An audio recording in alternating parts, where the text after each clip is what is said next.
Right. Good morning, everybody. Hello, Floyd. How are you?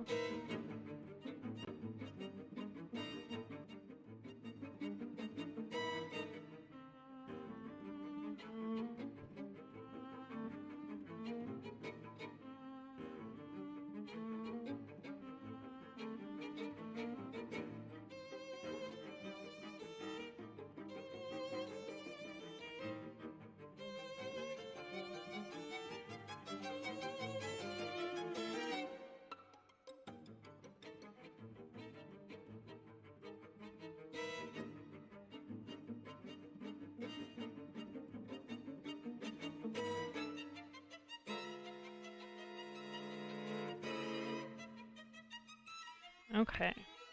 So, we are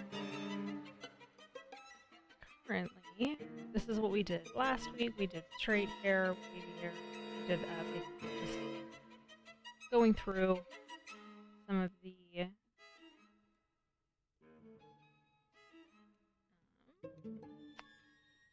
of the final kind of touches before you move on to working with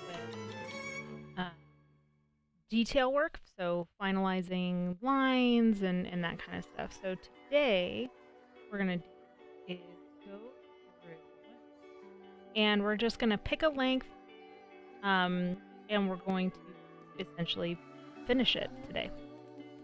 So the idea is that you can employ most of this stuff with every single length of hair, any texture of hair, that kind of thing.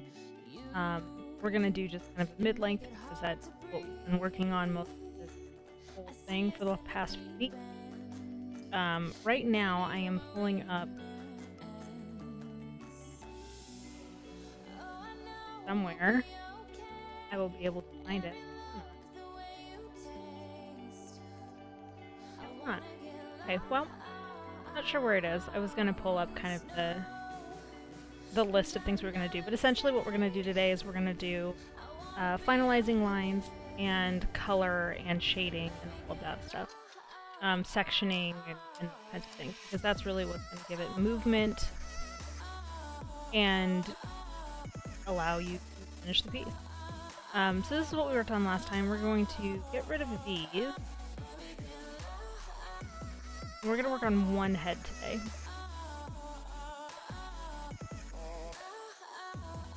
So the idea of what we're going to do here is we are going to do essentially start to finish how I would do hair. So we'll kind of breeze through the first parts of it because that's what we've worked on the last couple weeks. Before we get to that point, what I am going to do is give our subject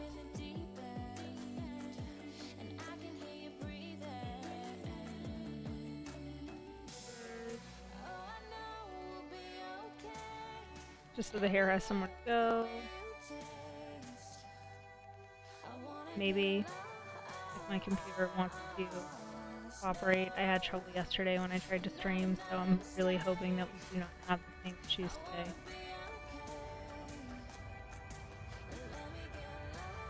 Alright. For some shoulders, I'm going to move on to...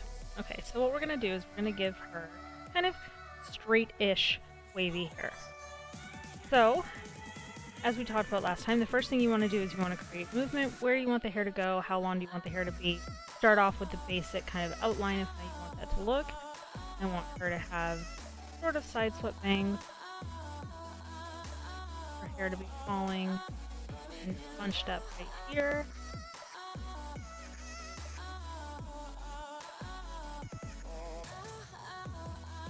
And I'm gonna give her actual, well, shorter fringe in the front and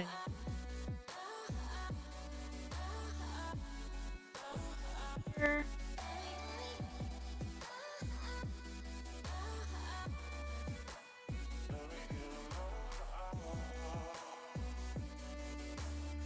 Creating your base with all of the things, like I said, and getting a base down, general idea of where you want everything to go.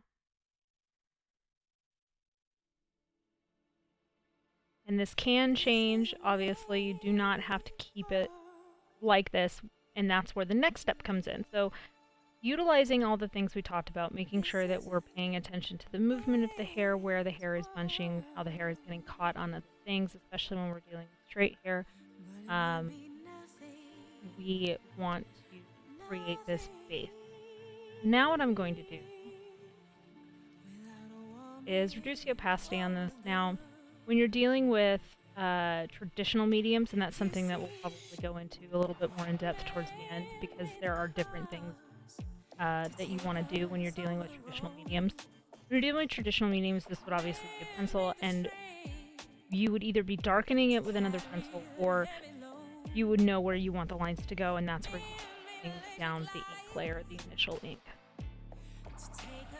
But for the purposes of this, so I'm going to change my tool. I'm going to move over to a pen. I'm going to use that. I'm going to have the line slightly thinner than what I was using for the pencil, just to give me a little bit more leeway later on, and you'll see why in a moment, because when we start to section stuff off and start to put lines in to add that depth, you're going to want to have thinner lines there to work with. You don't want to have to fuss with it.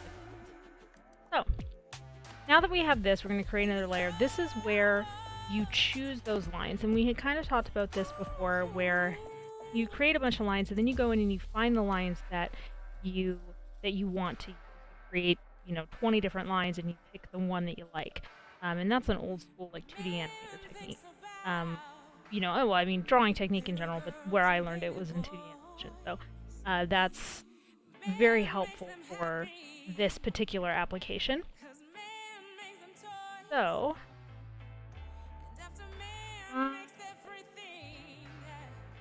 this line here, and I actually like that there's a little bit of almost a separation there, unintentional. Like, I didn't create that on purpose, but I like that it's there. Right, I keep moving around trying to make sure I'm in frame, but still able to reach my tablet. I'm actually going to reduce the opacity just a little bit more. There we go, that's better. I want to be able to see the lines down more easily. Alright, so there's that. Those are the first 3 lines that we're going to put down. So now I want to go in and kind of add a couple more that I like.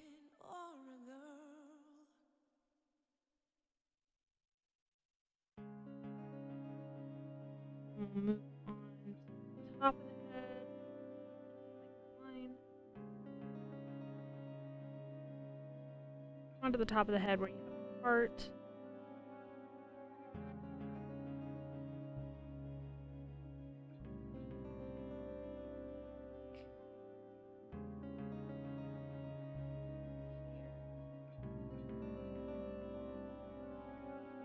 Bunching.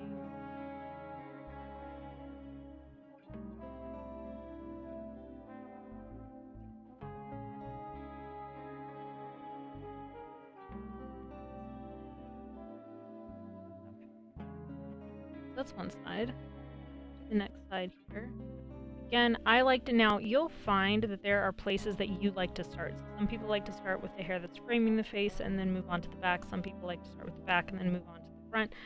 Mine will differ depending on where I'm at or what kind of hair I'm doing. So if I'm doing a more textured hair, I usually will start with the back and then move towards the front, just because curls fall in a very different way than straight hair. And I feel like I've said that till I'm blue in the face in these streams, but it really does make a huge difference when you're looking for like a natural fall. And again, I am not the definitive expert on this. This is just something I've been doing for a long time, and I've found that these techniques work for me, and I like the way it looks in my art. You know, so just take what I'm saying with a grain of salt. Take whatever techniques you think are going to work for your style of art and apply them. If it'll help, great. If not, there are plenty of other people out there, I'm sure, who also do stuff like this, that have a better technique that maybe works better for your art style. This is just what happens to work.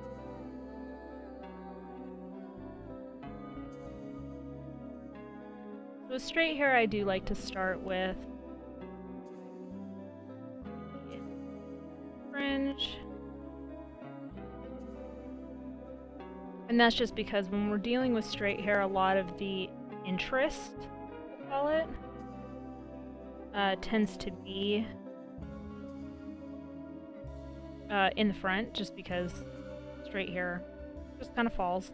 It's not necessarily super dynamic on its own. Okay, so that's what we're going to work with. So now you can pull out those lines, and now you have a choice. Now, personally speaking, I would also line the face itself, but because we are not really doing the face, I'm going to leave that and just reduce the opacity on the face so that the lines for the ears and that kind of thing. Actually, you know what we could do? Let's do this. Let's just erase the bits that are behind the hair. I think that will get us here. Just for the purposes of this. Now, when you're actually drawing this, this may not bother you. It may not get in your way. You may not care a whole lot. Because, I mean, just for the sake of this, we'll call it tutorial, it'll be easier if we don't have these lines, because it'll be easier to see the lines that I'm putting down. Again, just for purposes. Okay. Alright, so now we've got an idea of depth and where the hair sits, and kind of where we want things to go. So the next bit here is sectioning. Sectioning can be daunting. However, I highly recommend not skipping this step. I think it's important if you are going to... What's the word I'm looking for? If you are going to do the amount of detail that, like, say somebody like me does in their hair with the way that I create depth with lines, with individual lines, sectioning is imperative, because otherwise you can get lost and you get these giant chunks of sections that end up kind of looking like plastic hair, because there's one giant, like this section right up here in the front at the top. Like, we're gonna section this off, because if we were to just do one big section here, it would end up looking kind of helmety, with the techniques that I use. Now, again, if you're using different techniques and you're just here for the, for the flowing of the hair and the sectioning, and or not the sectioning and the line work and that kind of stuff, then this doesn't apply. But again, for the sakes of the techniques that I use, sectioning is very important. So what I like to do is I do the detail and the sectioning kind of at the same time. And here's how I do that. So I would start, in this case, I am actually going to start with the back, because I want the back to have more line density, because it's farther back in space. There's going to be more shadow there. At the end of all of this, like when you get into coloring and things like that, that's actually going to make it a lot easier for you. If you have some density of lines back there to create a little bit more depth. So, let's go ahead and start with this section here.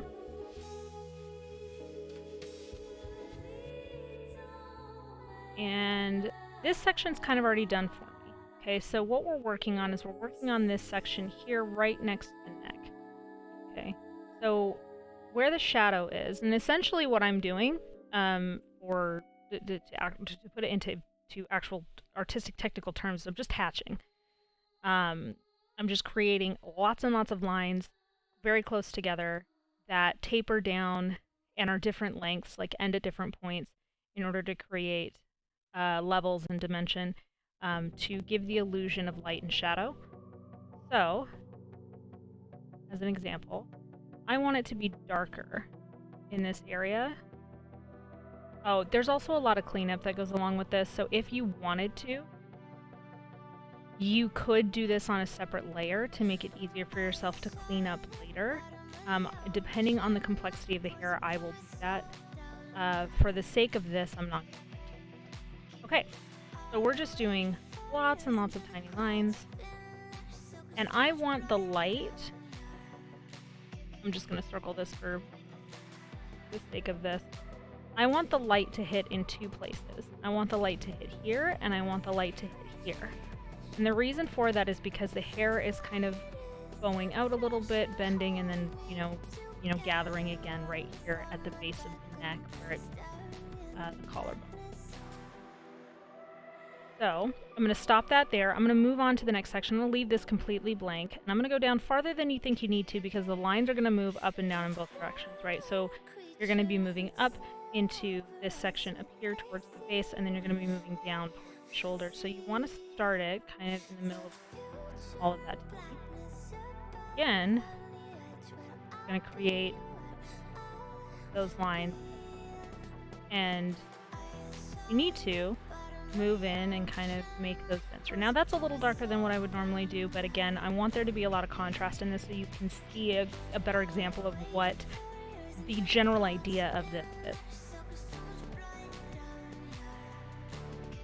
Zooming in, and I just want to turn it. There we go. Now, here where the hair gathers and moves behind, you're going to create more shadow and kind of blend it into that sectioning line, and this is why I was saying the smaller sectioning lines are to have, because it allows you to blend them into each section. You do want there to be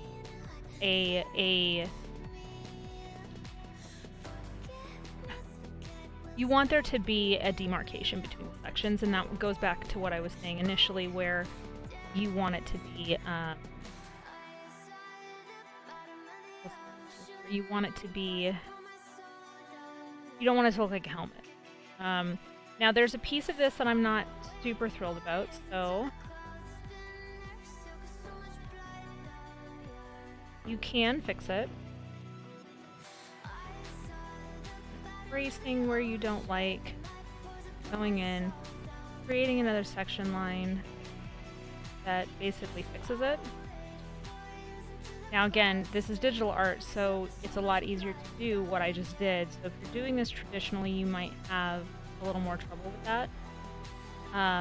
But because we are working digitally and that's how we've done it this whole time, then we're gonna stick with that for now. All right, so then you would clean up this section up here. Again, this is where another layer might come in handy for you as you're first starting out and getting it done. But there's your first section of hair. So you can see there's there's levels in there. Now as I'm looking back at it like this, I realize that I'm not a huge fan of where the shadows end right at the top there, so I'm actually going to go in and fill that in. I realize in backing out that it needs to be a little bit darker right there. So I'm going to create that depth by just kind of filling that in with the lines, move it out. And there, now I'm a little bit more comfortable with the way that looks. I feel like there needs to be more shadow there, so I've created that. There you go. So the next one that we're going to do is going to be this one right here.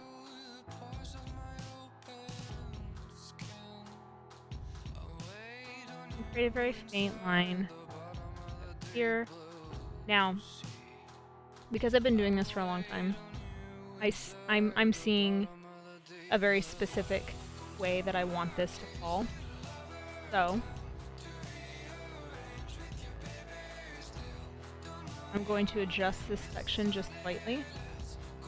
And that's the nice thing too about this, is that you can just erase and adjust by moving section by section and not trying to do it all at once. You're not going to do an entire huge section of hair and then go back and have to fix it because you realize that it doesn't fit in with the way that you thought you wanted it to be. This allows you to fix the sections piecemeal and go through and change what you want to change as you go, rather than waiting for it to, like waiting to get done with a huge section, then have to go back and redo the thing, which is incredibly frustrating when you've done a lot of work, especially because this is not, I mean, and in no way am I saying that this is what I do. I erase and go back and do like 8 times to get the section that I want. This is time consuming. The way that I do hair is not quick. And I'd like to hope that I was pretty clear about that at the beginning. It is a time consuming process, but to me it is worth it. Now, you'll get faster at it and it won't be as difficult the more you do it, but it is time consuming. Alright, so now that's basically how I want that section to look. Now I'm going to go in and do what I was doing before. Now the difference here is that I am not necessarily attempting to marry it to the section next to it. I want there to be some congruency between the two sections, but I want there to be depth between them as well. So where there's shadow, I might put a highlight on the next one, just a little bit, not necessarily a lot, but here's an example. So for the most part, I want this all to be about the same at the beginning, but I want this to start to get lighter a little bit sooner and a little bit closer to that line that joins the section. And the reason I want to do that is because this section of hair is moving forward in space, more than the section behind it, because it is in front of that other section.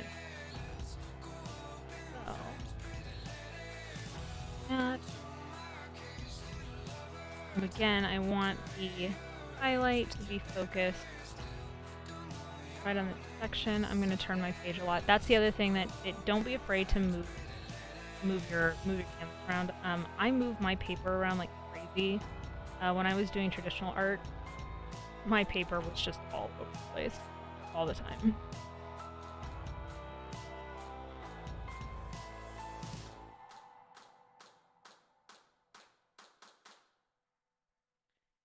So where it hits the shoulder, we'll get to that in a second actually. So we want there to be shadow towards the bottom here because it's hitting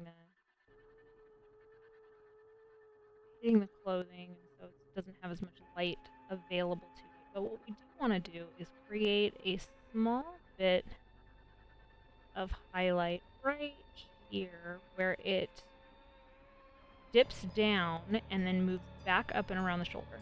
Not a lot, just enough to kind of show that the hair is moving in that direction. The way that it's laying creates depth by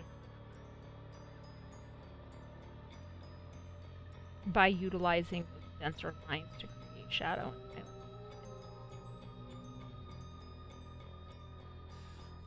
I'm realizing that while I'm doing hair, I am concentrating quite a bit, and it's difficult for me to form a complete lens, so I apologize.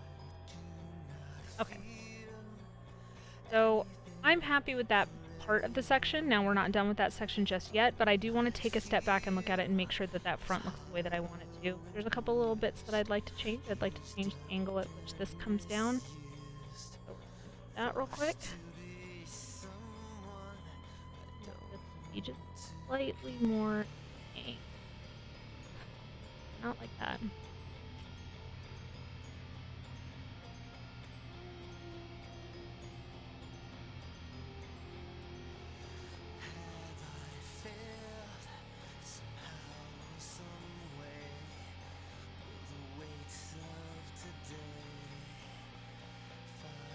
And this, and keep in mind, this is going to be a lot of trial and error. I've been doing this for a number of years, and I still redo.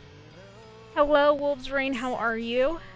Thank you for the follow, by the way. I saw that. I don't think I was streaming when you followed, but I do appreciate that. Welcome to the stream.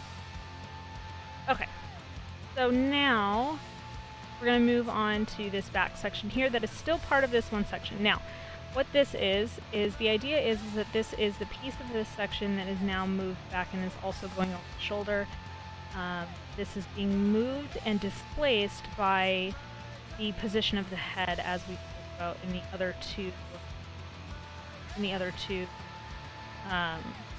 streams. So even just with these two sections, you can kind of see where we're going with this. There are a couple places on here where I would probably go in and adjust.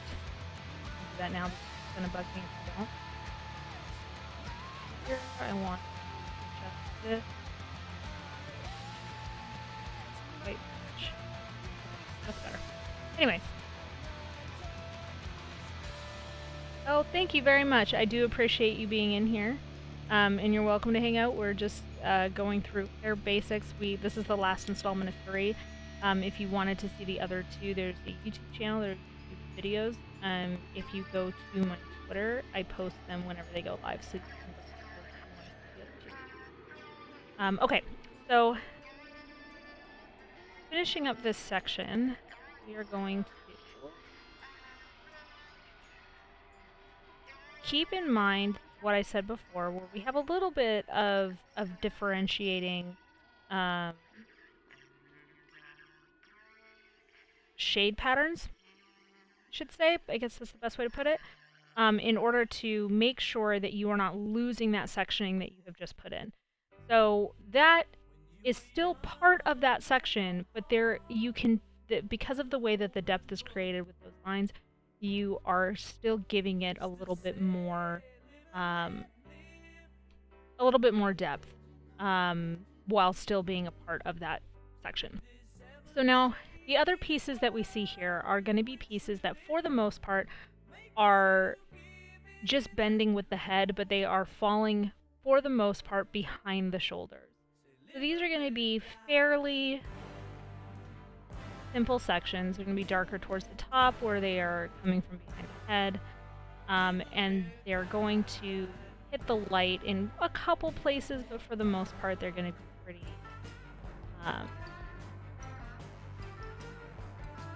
dark all the way till probably maybe 2/3 of the way down.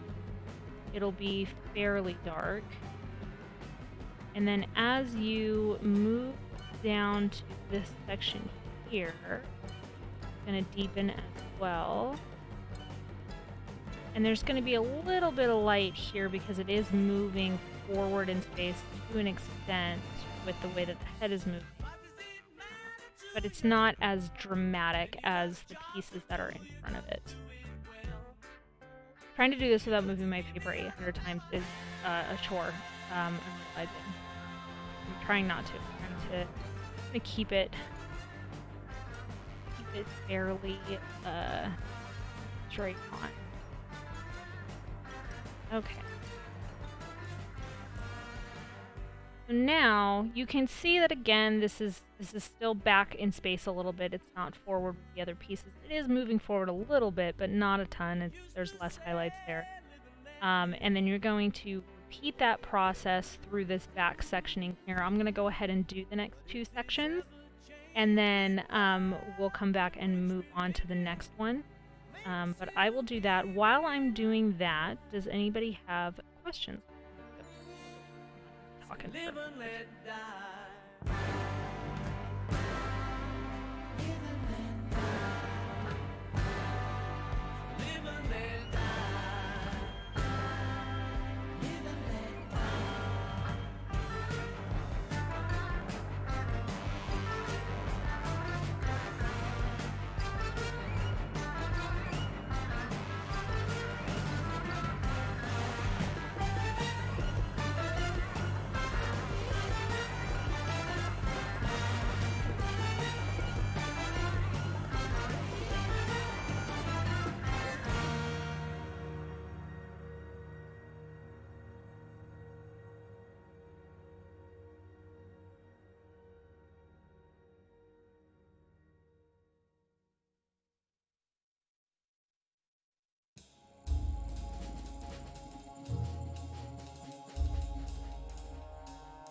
Oh, thank you very much. I appreciate that.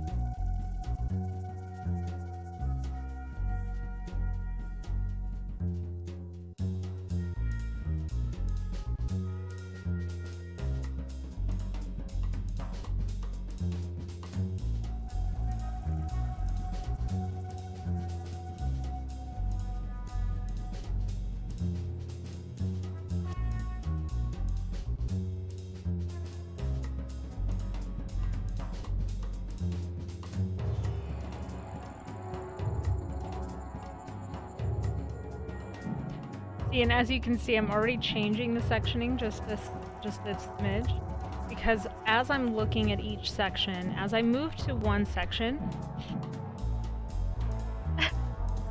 it takes work. I will say this also. Hi, Match. How are you? It takes work. It takes practice. It takes a lot of time just doing it over and over and over again. Although doing it now, I feel like a lot of people have a better understanding of why my hands get tired when I do this, because and why I have to kind of like take breaks, because it is the same movement thousands of times. But anyway, as I'm looking through here, when you go to each section, I'm looking at the next section that I'm going to do to see what I do in this section and how that's going to affect the next one. So for instance, I've now looked here and I've seen, I do like this line that's here that kind of curves out like this. However, that's going to affect the sections next to it. So for 1 second here, I'm going to move this section. And I'm actually going to create a new section for myself. Here. That's technically 2 sections over from where I'm currently working.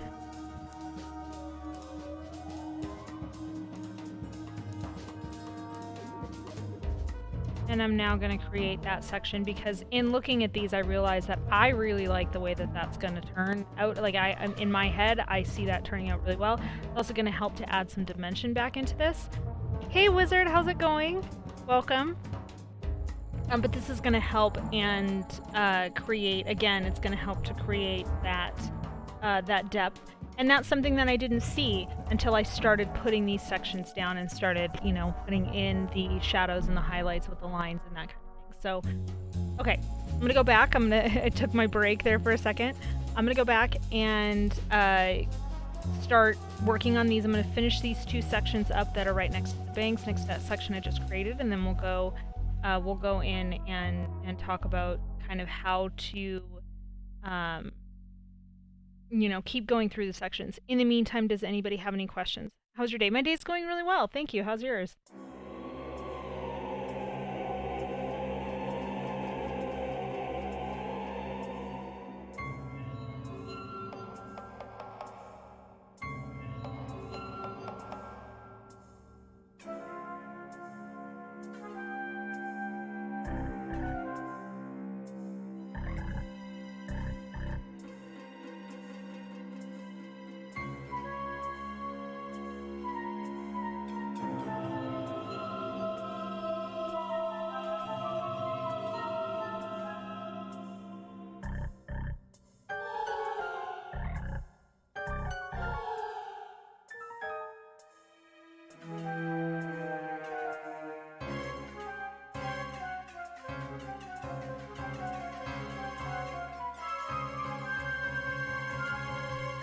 Nice. At least you're not at work anymore. That's always good.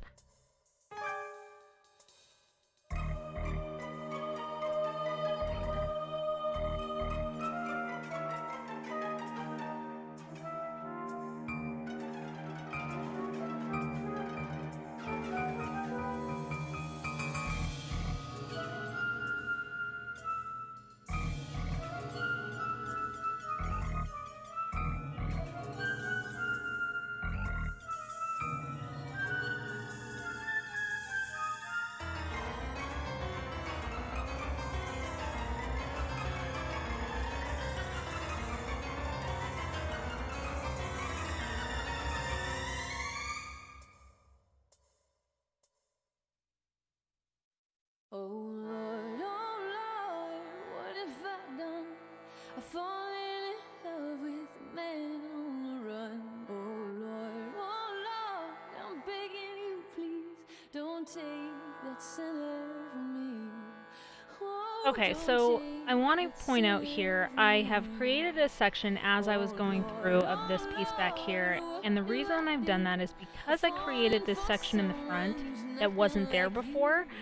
I will be, I want this to fall back in space. Now, keep in mind that it might look fairly similar to everything else. Some of this depth is going to be created when we color and when we add dimension. Now, for the sake of this tutorial, I am going to do the thing that I almost never do, and I'm going to make the hair a different color. It's not going to be gray. But we'll get to that point here once we're done with the line work, which is right now. Thank you for watching. I really do appreciate it. I know that this is not for everybody because not everybody's an artist and not everybody cares to be as neurotic as I am about hair, so I definitely appreciate people coming to stop by regardless.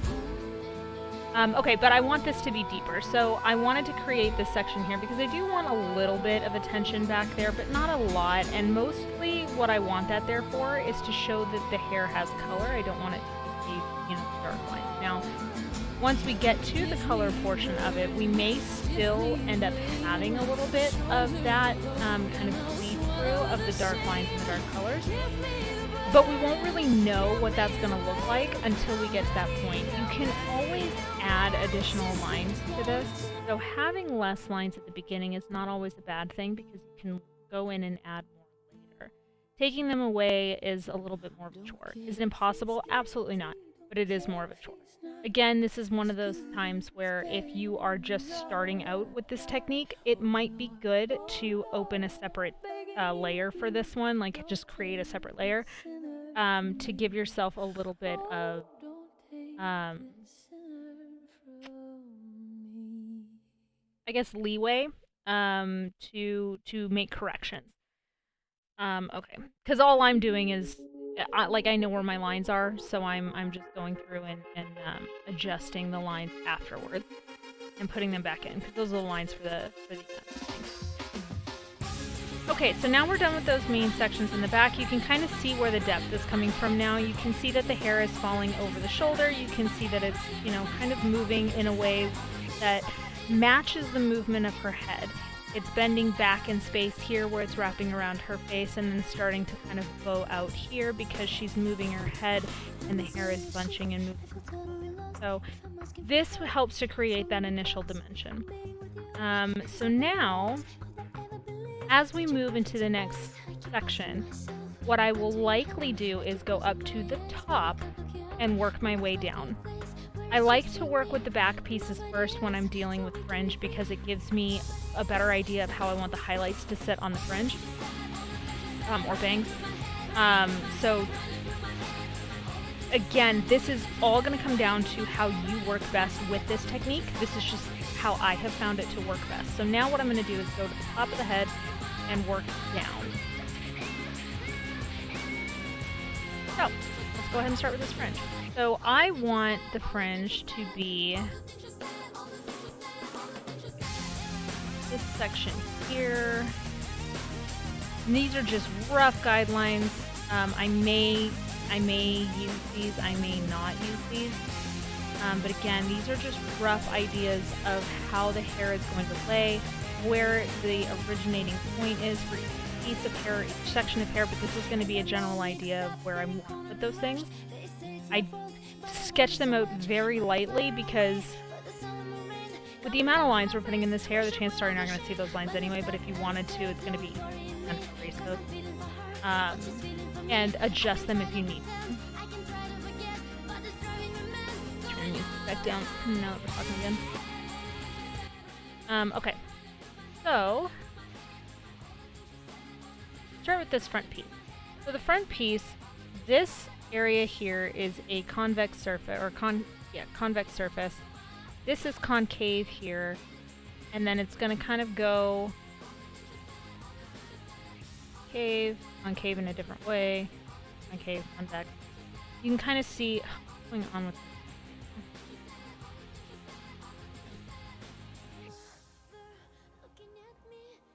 So we want to mimic that in the hair because it's going to fall over the forehead.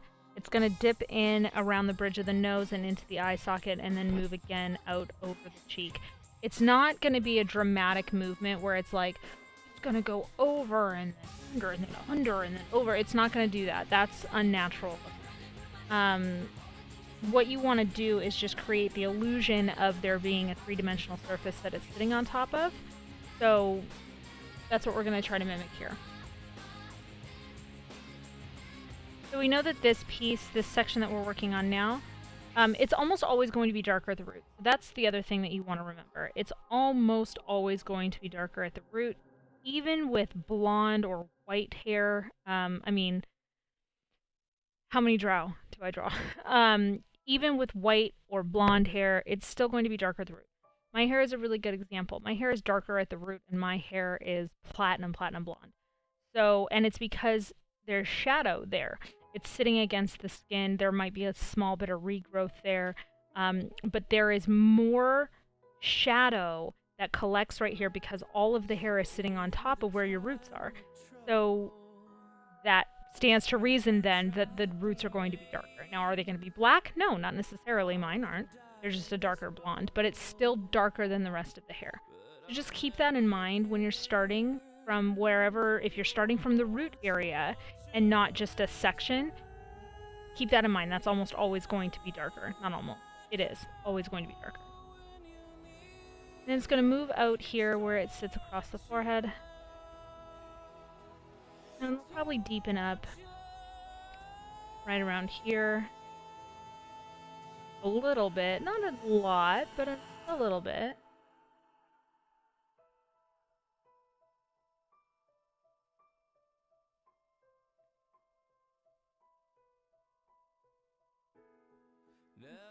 Lighten just slightly right here. And just a little.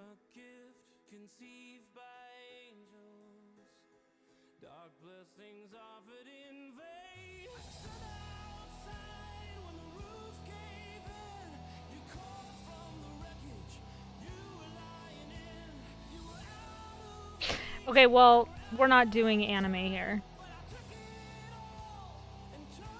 Irrelevant question. No. Well, I can show you what happens when you're dealing with fire hair. Well, that's a shoe. But give me a second.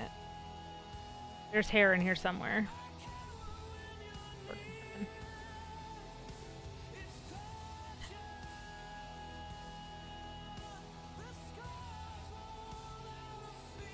There you go. 2 different types of hair. It's still darker at the root. Not a lot, but it's still darker at the root.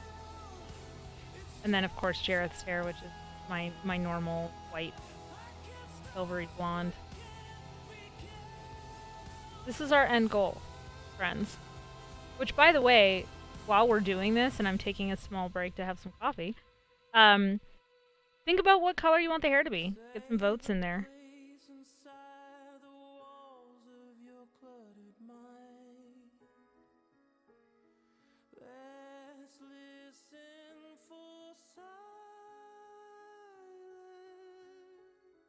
Okay, so here you can kind of see where it hits the brow bone. There's a little bit of, there's where it goes over the forehead, where it hits the brow bone, kind of where it starts to fall forward and get caught on the other hair. There's little bits here where you can, thank you, Wolf, I appreciate that. And pink is, okay, so we got 1 vote for pink.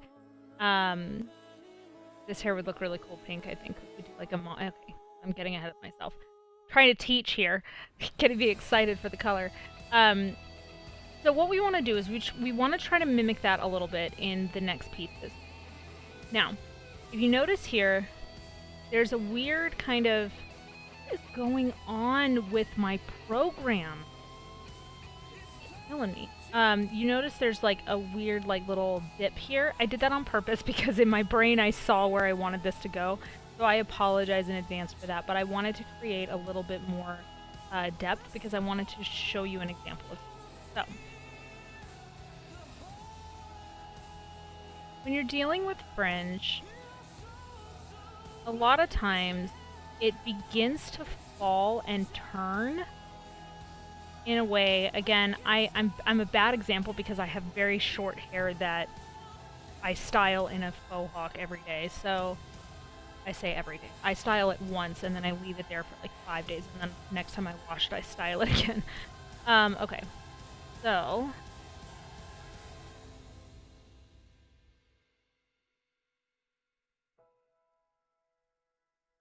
the hair will often start to fall and kind of turn a little bit, and you can create a lot of dimension by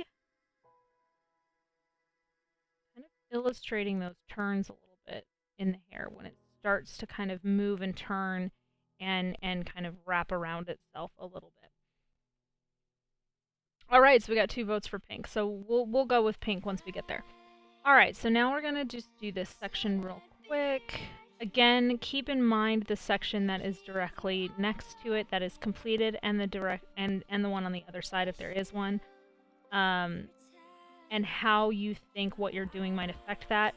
This is something that is very difficult to explain because I've been doing it for so long. It's a lot easier for me to just know what I'm looking for as far as how I want the hair to lay in every section coming up and that kind of thing, which is why I ended up creating a whole new section that I hadn't anticipated down here next to the shoulder. Just be flexible, I guess, is the best advice I can give on that. And go into it knowing that there are times where you're going to have to delete an entire section and do it again. Like I said, I've been doing this for a great number of years at this point. I've been doing this technique, and it's I still have to stop and go back and redo a lot. Not as much as I used to, but definitely still have to. So as long as you go into it knowing that this is not like a, once you master this, you're going to get it right every time, like that's not any art in my opinion, but you'll be good.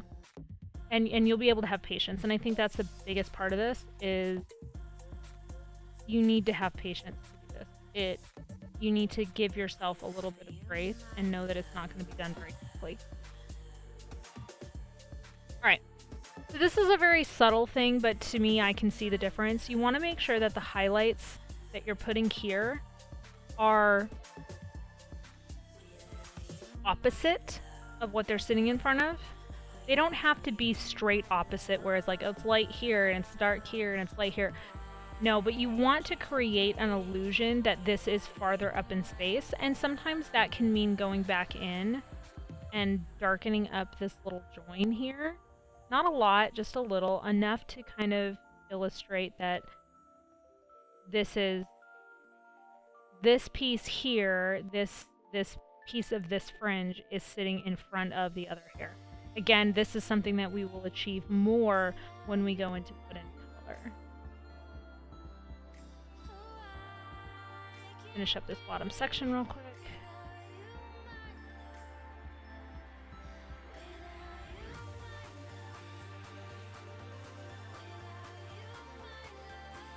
Something very satisfying about this. That's the other thing for me too. Like, I get a lot of like satisfaction and kind of gratification of the hair and how it can just, I mean, seriously, straight up transform a picture from something to something. You know, it's insane to me how much difference hair can make. To me, anyway. And for my style of artwork.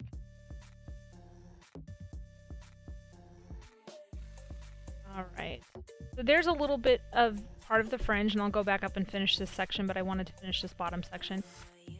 The way that it's been done, you can still tell that it's sitting in front of the other hair, and again, this will be further enhanced once we get to coloring and that kind of thing, but for now, this is a good starting point.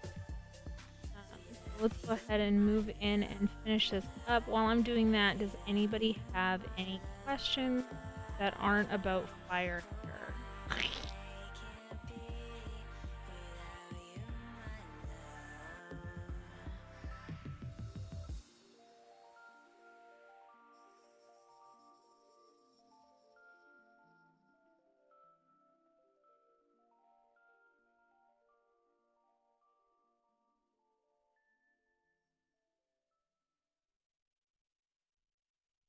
If I should die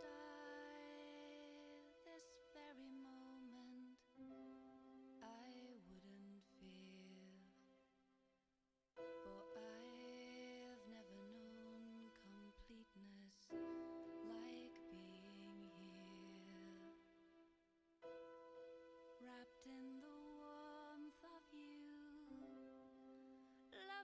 Every breath of you still my heart this moment.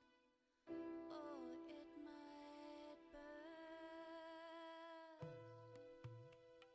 Could we stay right here till the end of time? You're more than welcome to ask other questions too. This is still a stream. This is just happens to be an instructional stream. So if there are questions related to the instruction, I'll answer those first. But nobody's asking questions, so you're more than welcome. Go for it. I've waited for.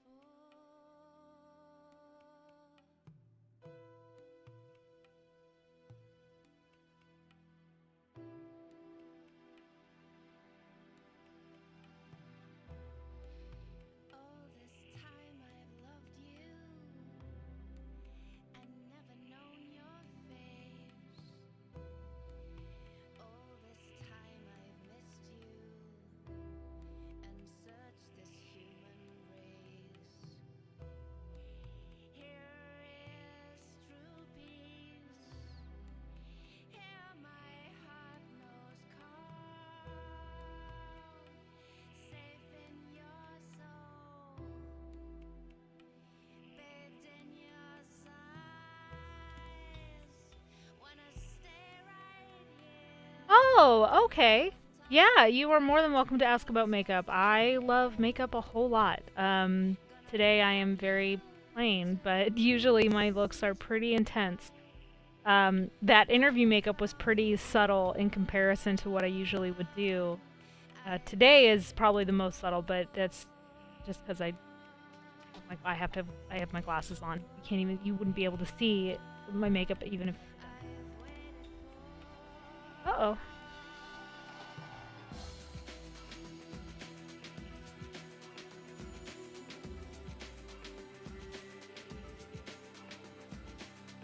Ugh. And I'm telling you, like, why it does this? My I need a new streaming setup. I need a new computer to stream. This is the problem is that the tablet that I use to draw on is a laptop, which is what I'm always streaming from, and that's just me.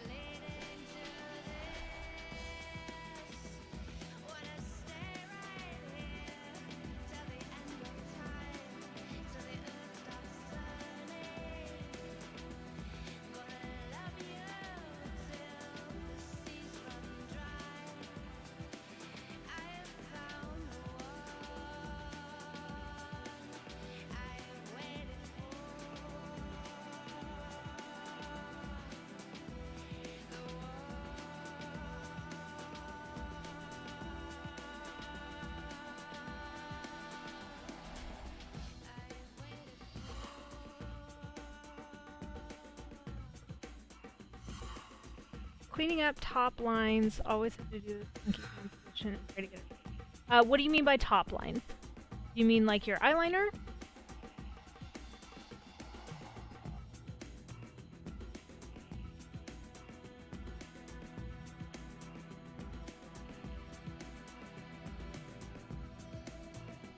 So a big part of that is, honestly, practice is a huge part of it, because actually Match is a really good person to talk to about this because her eyeliner is always ridiculously good. But for me, I have partially hooded eyes, and as I get older, they get more and more hooded. So a huge thing that I could say is do the lines, the initial lines with your eyes open. Yeah, see, I knew. As soon as eyeliner came up, Match would be back in this chat like no business. So is to do your eyeliner with your eyes open, especially if you want to do a wing or something like that. Because if you have hooded eyes, everybody's got creases, right? Like, we're people, we have skin. If you close your eye or you do this and you do it, when you open your eye back up, what's going to end up happening is the line is going to get folded underneath the crease, and you're going to end up with these weird, like, it's going to look crooked even though when you do this, it's straight. So if you were to do the first line straight this way while looking straight forward ahead, and then do the second line down straight looking forward ahead, and then tilt, you'll see where there needs to be what is called kind of a step in the eyeliner that will allow you to connect those so that when your eye is open, it looks like a straight line across. When your eye is closed or when your lids are down, it will still look as if there is a seamless line there. It's not just going to look like a... I mean, you can do that. I mean, that's a viable thing. I do that a lot because it looks like a bat wing. But you could do that. The biggest tip that I can give you is to not be afraid and just go for it.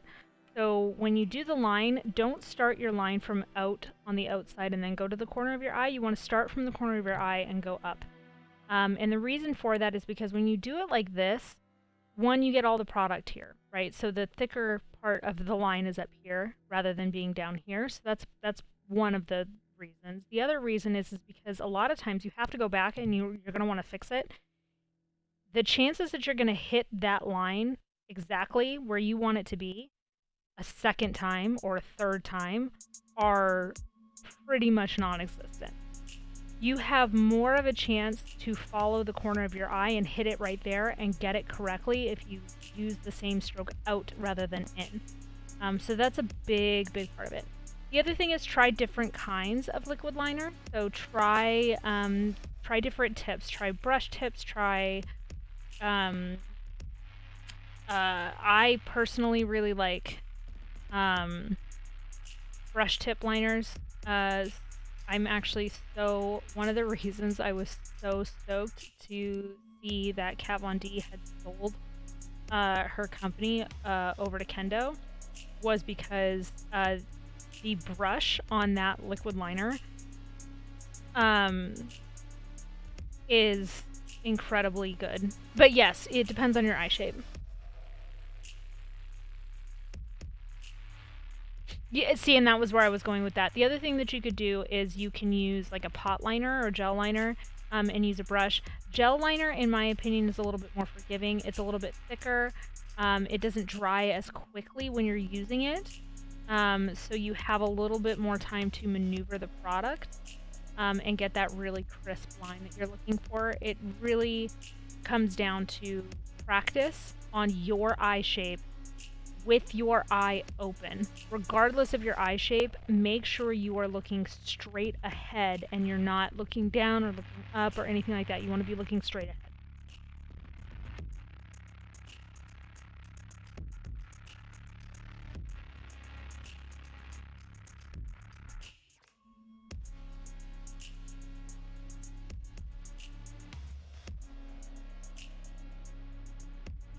Remember how I said this was a time-consuming process? Halfway done with the fringe.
Yeah, of course. Again, if you ever have questions about that, you can always hit me up on Twitter. You can come in here and ask questions.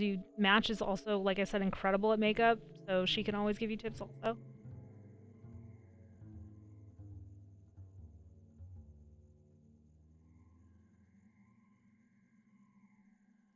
I promise you guys, we'll move past this fringe in a minute. Like I said, patience, man. Patience is what this technique requires more than anything else. you can learn the skill.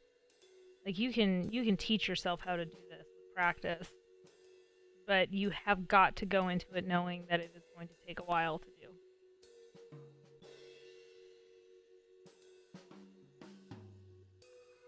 It's true. She really is. It's so good. Like I remember when we first started lockdown, we were doing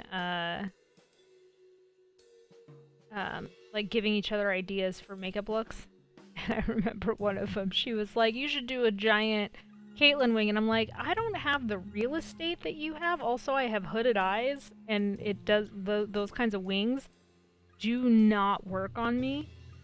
I have a very small amount of space to work with, which is why I don't usually do wings at all, other than like little tiny like kitten flicks."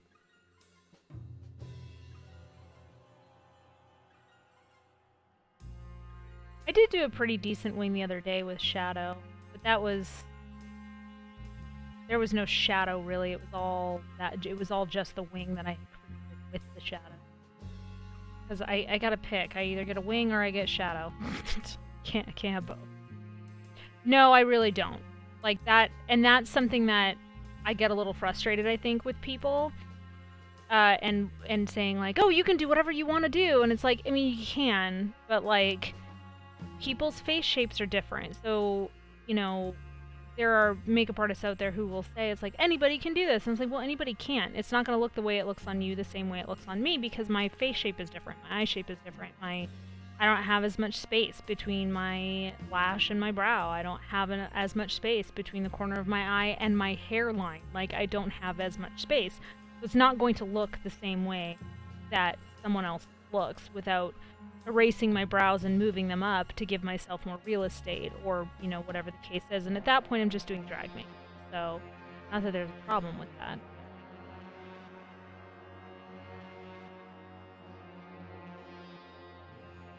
Like, can you find techniques to give the illusion of that same look? Probably. But sometimes it's just not feasible with the shape of your face and your eyes. Okay. So. Alright, so we've got a good chunk of this done. We're about a third of the way done. Again, this is a good illustration of why it takes me forever to do hair. Is because this is how I do it. Okay, so now, like I said, we're moving from the top down. We're gonna go ahead and do the other side, since the other side is, I don't want to say all one piece, but kind of all one section. And it's smaller than the next section we're going into. The next section we're going into also has a little bit more movement in it, so we want to leave that and move over to the right side of the head. Or left, I guess.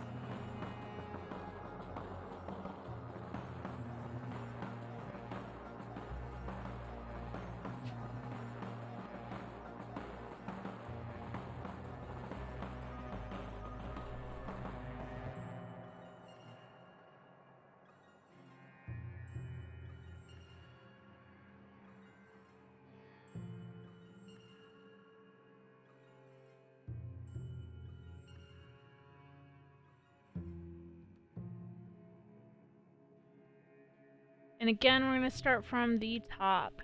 So, just here. Just going to adjust this line just a little bit based on what we did on the other side.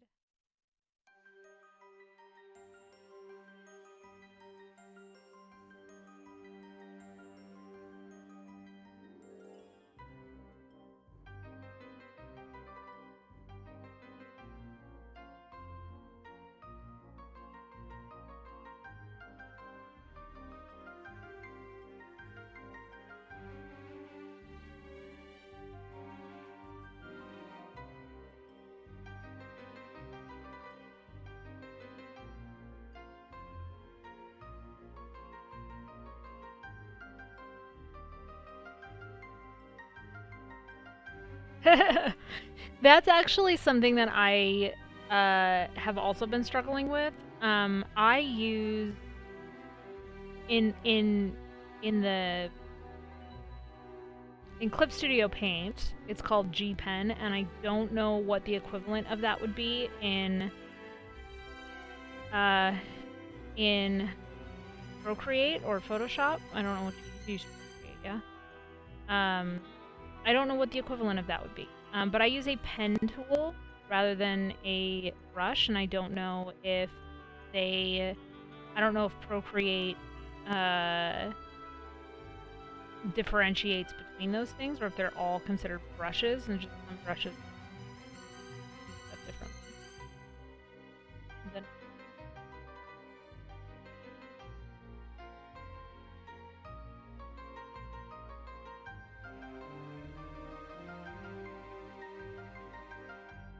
garbage truck is outside. It's Saturday, right? Like I didn't like lose the day somewhere because it was a holiday this week. That's why.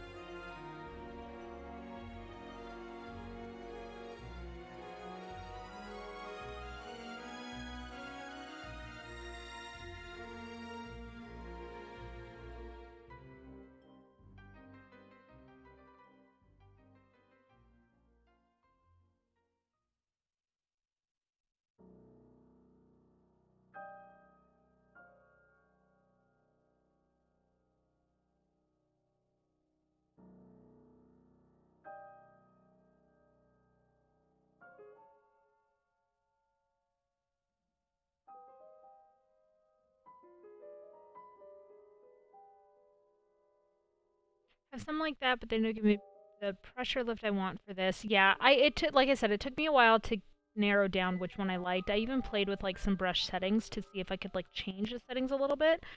But yeah, that's. I wish I had better information for you from the Procreate side of things, but unfortunately, I do not.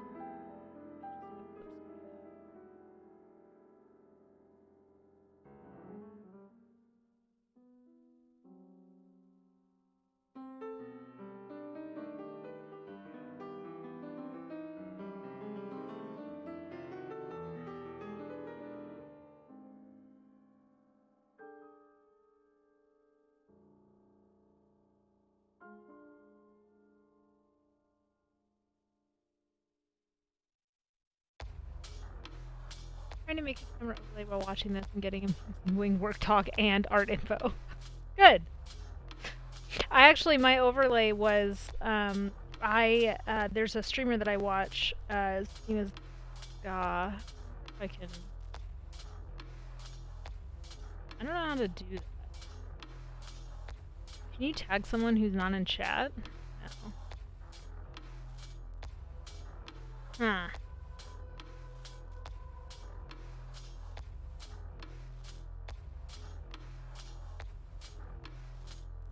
That's his username. Anyway, he does art streams as well. He also does some gaming stuff like WoW and things like that. I don't watch a whole lot of that stuff just because I don't play WoW. I got some information from him actually when I was building this overlay. Like, hey, you know, is there anything I need to know? Like, I can get dimension information from the internet and things like that. He's like, oh, you know, here's what I use. It's pretty simple, and here's why, and blah blah blah. And it was actually really good information because being that he does art streams, which is what I do, it was really, really helpful for me to create this. So.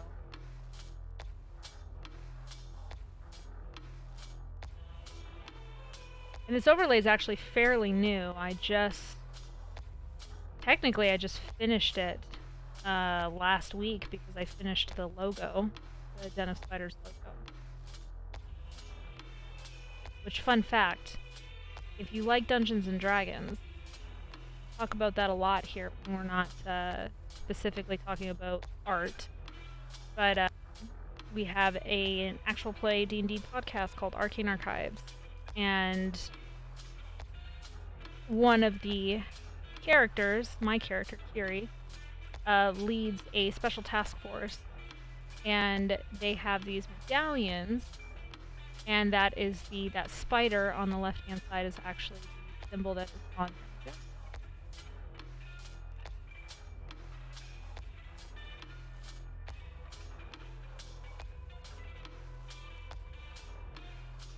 I know that this isn't the most informative thing in the world right now because I'm not really giving you any kind of pointers, but again, sometimes just watching this process is better than trying to explain it, because explaining it can get really, really difficult because there's a lot of nuances that you just kind of learn, and a lot of it has to do with physicality.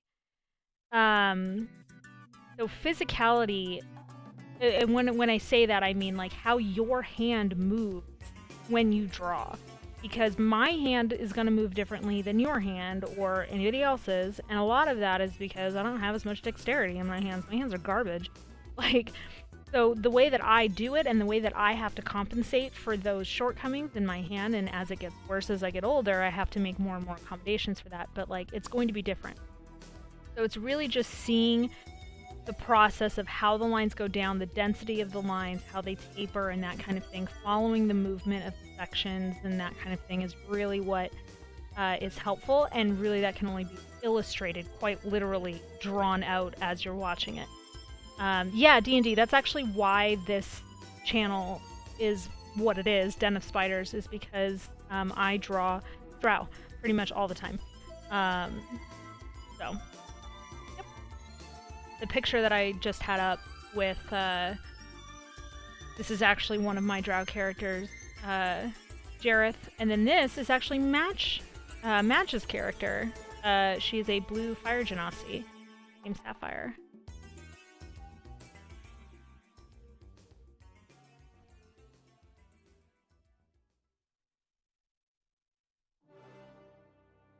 Well, here's something I can tell you. So on the roots, even though the roots are darker, you can always add, and this is a good thing to do regardless, you can always add highlight immediately after the roots.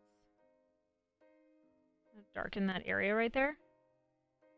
To give the illusion that it is moving up and down, like it's moving out from the scalp and then falling down over the head.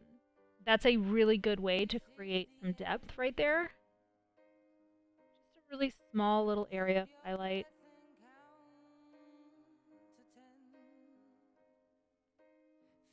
I'm excited. We get to play 2 nights in a row. Matt. Can't wait.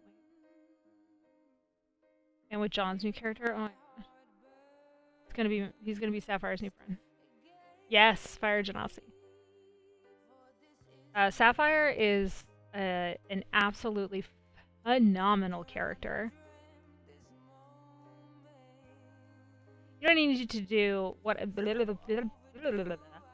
need to do is I need to go into Streamlabs and put in some commands, because Streamlabs lets you do that, where you can like type, you know, exclamation point something, and it'll pop up with a thing. Like I could do merch, and it'll take you to the Etsy store. Or I could do a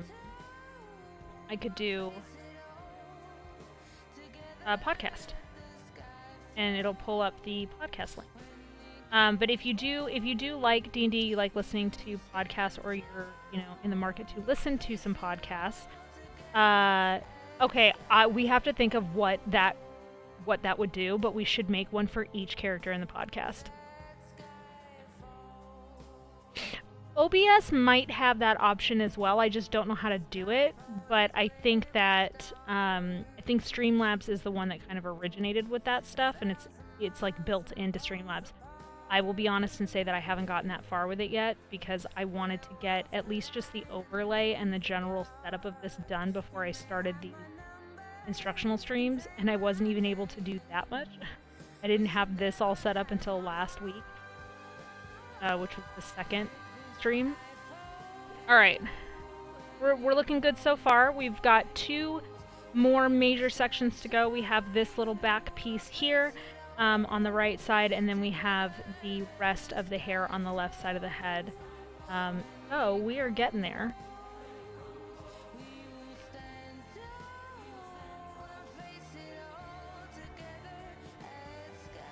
Anyone in here that actually is drawing this, if you have any questions, please put them in chat. I definitely want to answer them. That's kind of the point of this being a live stream, is to make sure that I can answer questions in the moment. Also, if you are in here for this and did not find me through Twitter or anything like that, go to Twitter. My last tweet, or the tweet before last, should have this template on it that we're using.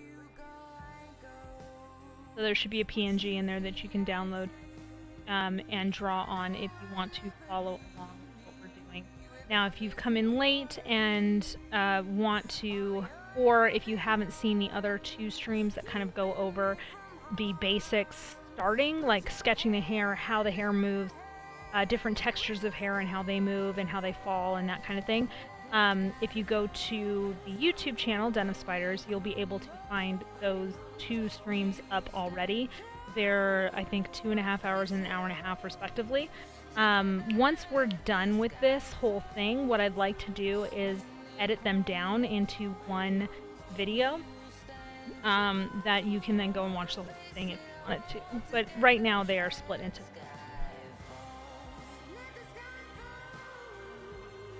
Oh, see, I didn't even take my own advice. I should have done the back portion of this first, but I got really caught up in this fringe because I thought it looked so pretty. So, okay.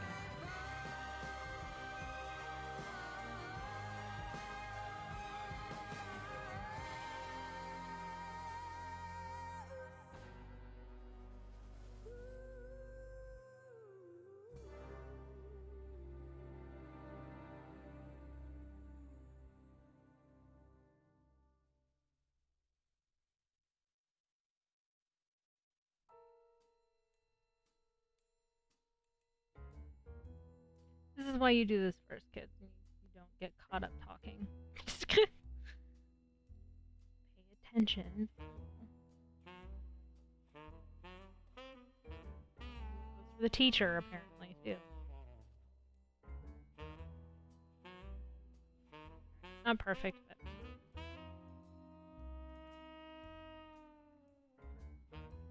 Again, a lot of this is going to be reinforced when we go to do coloring as well, so keep that in mind too as you're doing this.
Alright, one whole side done. Now we're going to move on to the other side. And take a stretch because that's what we do. Hey Foxy, how's it going? Nice to see you. Oh god, I love that waffle. I love that waffle so much. I love it so much. I need to redo my emotes. Like, but here's the thing. I'm bad at it. Like, I don't enjoy doing it. Like, I like Tibby, but like, he doesn't look as good as he could, and I know that, but I don't know how to make him look better because my art style is very complicated. Okay. Alright, so now we're going to move on to this section here. Now, this section is going to start as one section and is going to turn into probably like 6, but the section that we're working on is going to be this one right here. It's this one right next to the fringe that goes and moves. This one I adjusted a little bit earlier. Thank you very much, Foxy. I appreciate that. But we're going to keep on this whole thing of moving from the top down. So the hair is now moving from the back to the front because she's tilting her head. So the hair that was over here is going to be moving backwards, and it's going to be moving sideways. It's going to be moving away from the head and kind of bunching here, as we've talked about before. My computer is in the way, apologies. And so what we want to do is try to illustrate some of that movement without creating 800 sections. We want to just try to illustrate some of that movement in the shading. A good way to do that is to keep the top section as is, right? But once it hits the fringe, so like right here, we're going to kind of separate that section into another section. Then as we go down, we're going to separate that again into another section, and we're going to do something very similar to what we did with this section right next to it on the right that is also falling over the shoulder. It's not going to be as dramatic because most of the compression is happening closer to the neck because there's less space here, so the hair needs to move more. So this is a little bit more dramatic because of that. Now as we get out towards this shoulder, it's not going to be as dramatic because there's more space between where the shoulder is and where the hair originated from, which is closer to here rather than back here, right? So keep that in mind. So we're going to start with these 3 sections. We're going to move from the top down. We are going to probably section off this just a little bit more, just for the sake of my hand. All right. So let's start with this section here, right at the root. Again, a really good way to kind of create that illusion of root and moving off of the head and then falling is to create a very small section of highlight right here that just says, oh right, the hair's moving and now it's there's gravity and whatnot. Go ahead and complete this section like you would complete any other section, being mindful of the section to the right and of the empty section to the left and how you want that to look. It is a good song. I love this song. We are listening to the same playlist that I listen to almost every time I stream, which is the Jakiri playlist. All of these songs pertain to either her or her and her partner or her mom and her family. So there's some in here about her mom and her dad that are real like real intense. I love it.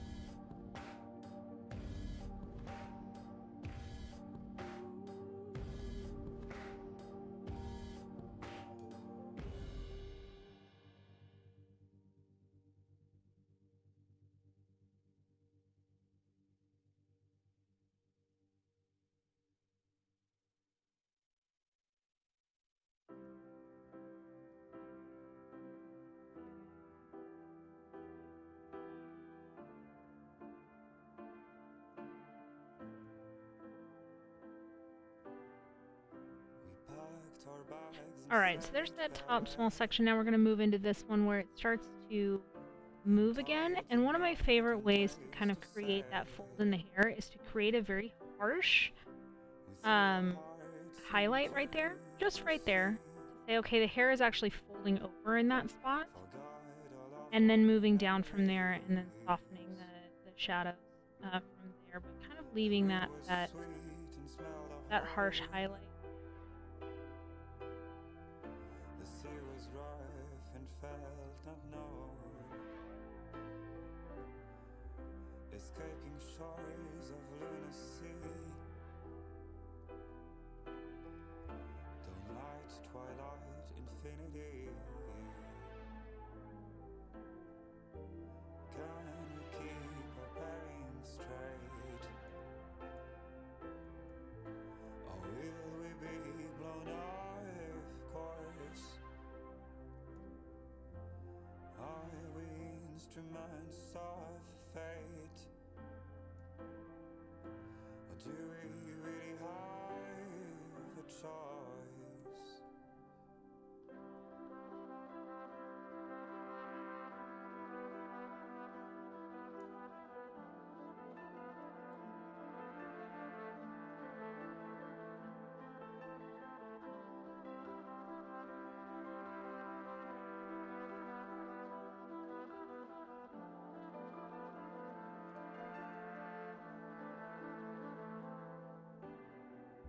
The voice whispers in the gales, like in the songs and shattered tales, where krakens raging in the sea crack shapes into a million pieces. Or can we keep our bearings straight? Or will we be blown off course? It got really quiet, but I just want to finish this section. And this is what happens when I get really into hair. If you've watched my stream when I'm not instructing, this is what happens. I get real quiet, and I apologize. Okay, so now that we kind of have this section done, so I've done something a little bit different. You'll notice that I have made the highlight section in this area a lot more prevalent and open. I've still put some lines in there to create some of that dimension. But the reason I did this is because even though this doesn't have as extreme of a bend as maybe this section next to it that's being compressed by the head, or by the head movement, it's still moving forward farther in space. So it's still moving in front of that hair a little bit more. The bend may not be as extreme, but there's still more hair. It's also splitting apart a little bit. It's not being compressed as much. When the hair splits apart like that, it gives it more surface area for the light to catch, meaning that if you take a piece of hair and you put it in front of a light and you pull it taut, you're going to have a pretty hard highlight. When you push the hair and you make the hair, you kind of give the hair more surface area and you kind of let the hair spread out a little bit, it allows the individual hairs to catch the light a little bit more effectively and therefore diffuses the light source a little bit more and allows you to see more of the highlight and highlights more of the hair surface. So that's kind of what's happening here. The hair is splitting apart a little bit more. It's not as densely packed in this area because, again, it is farther away from the main point of compression where the head is moving, where the neck is and the jaw is. So keep that in mind when you're doing this. The farther away you move from that compression, if there is a piece that is still being compressed but is maybe moving forward a little bit more, it's probably spreading out a little bit more as well because there's not as much there to hold it together.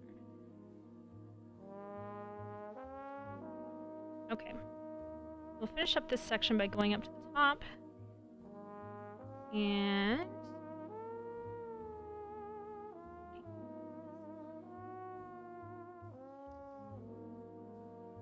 again we're doing the roots are always going to be darker no matter what color the hair is. That's one thing I can use my hair as an example for.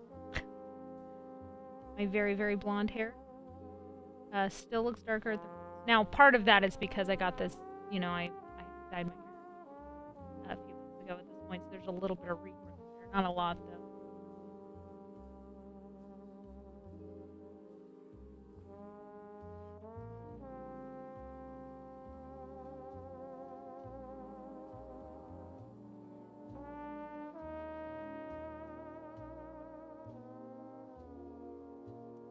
The other thing we'll talk about a little bit too is light sources. With this technique, I have found that light sources are definitely important, but I have found a way to incorporate the light source during the coloring phase and kind of the detailing phase rather than this phase, because in my opinion, with the way that I do my hair, it works a little bit better for me that way, and I'll show you what I mean when we get to that point. We're almost there. We're going to finish these last few sections up. These last few sections are going to work exactly like the section to the left of what we just, or to the right of what we just did. And they're going to be a little bit darker. There's still going to be an amount of highlighting in there around the shoulder area because it is still, you know, bowing just a little bit, but not nearly as much. It's not moving forward as much as the other pieces might be. So I'm going to go ahead and finish that. While I'm doing that, if anybody has any questions, make sure you put them into chat, and I am happy to answer. And it can be about anything. We talked about makeup earlier.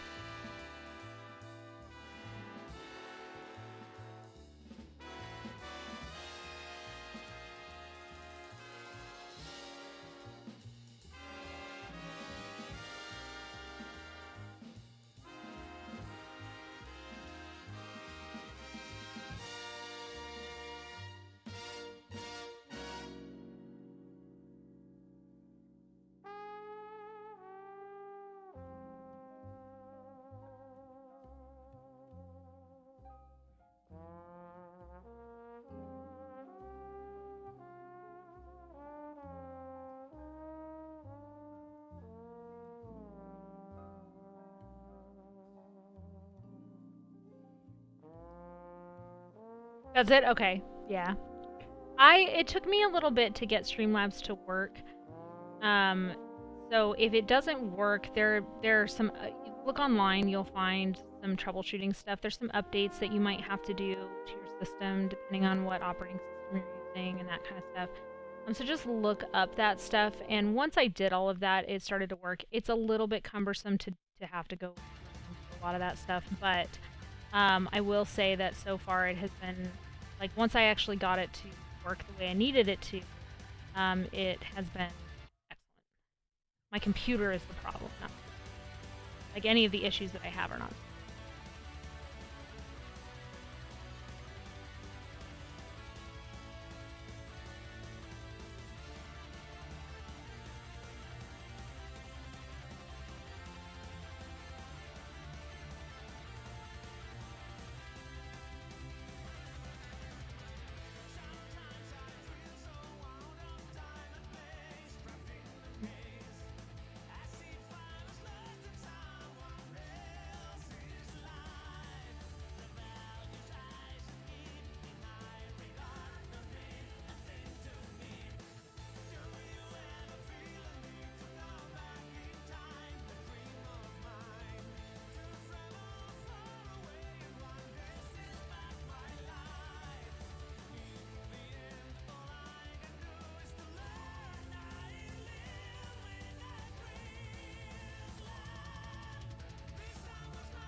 What do you stream, Wolf?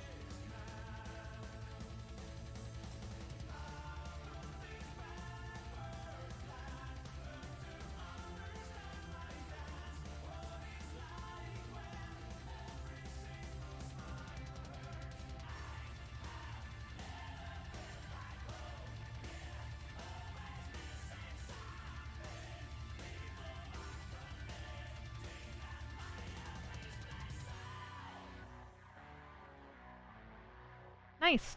Yeah, I like me some Destiny. Haven't been playing it much because I hit a point in Beyond Light where I was like, well, I can't really do this by myself, and they took away a bunch of the stuff that I would kind of do as a solo player, which is a bummer. But we're not going to get into that because I won't stop talking about it. But once Match gets Beyond Light, then I will definitely probably play it a lot more because I'll be able to play it with her. Okay, so this is the base done for the hair. This is what we've got. Now, as I see it right now, there's a lot of adjustments I'd like to make, but all the adjustments that I want to make are going to come in with coloring, or they're going to come in with the final touches, which arguably are my absolute favorite part of all of this. They are... I sound really pretentious when I say this, but it's the thing that makes my hair look like my hair. As an artist, it's a very definitive thing that I do for my hair that makes it look like my creation. I know there are other people who do this. This is not mutually exclusive to me, but it is my favorite part. So I'm excited to get to that point.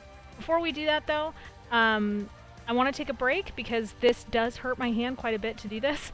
So I need to take a break. I'm going to go make myself a cup of coffee. I'll be back in about 5 minutes or so. So I will be back in a little bit. I'm not going to log off. I'm just going to put up a thing and turn up the music a little bit so you at least have some ambiance here. Plus my favorite band is playing in the whole world, which is Sonata Arctica. So you guys get to listen to them for a little bit. Alright, I will be back in a few minutes. Stick around and we'll finish this up. Of course you have, Foxy. Gosh. I'm telling you, we've been to shows together. We had to have been. If you've seen him here, we've been to these shows together. Yes, at the Marquee. Ooh, yes, and Club Red. I was just gonna say that. Oh, man. Okay, alright, I gotta go. I don't ever want to go to one of their shows again, because the last time I was at one of their shows, there was like a mosh pit, and I'm like, come on. Like, this is not what this is. John and I were actually talking about this yesterday. Like, I couldn't go to one of their shows again. Like, that's not the music you mosh to. Anyway, I'm gonna take a break. Okay, bye.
All right, we're back. Your hand hurts from drawing hair this way. Yeah, welcome.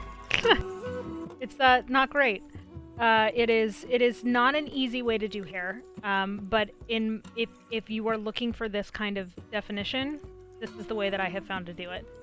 There are other ways too. There are little tricks that I've learned moving into digital art that have helped me a little bit with that, but yeah.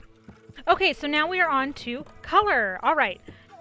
So what we're going to do is we're going to create a new layer underneath the line layer that we just put down. And we are going to color. Now, we had decided on pink, I believe. Do we want a warm pink or a cool pink? Also, do we want it to be light or dark? Do we have preferences?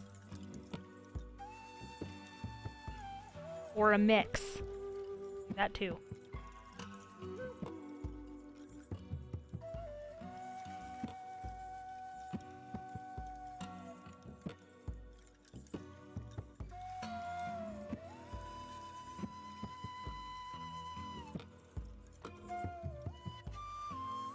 Let's get some examples. So we've got a cool pink that we could do.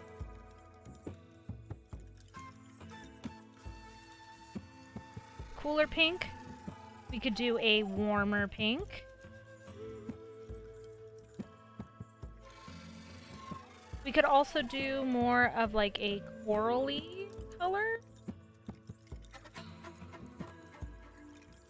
Or we could do kind of a blush, almost. That's a little blush.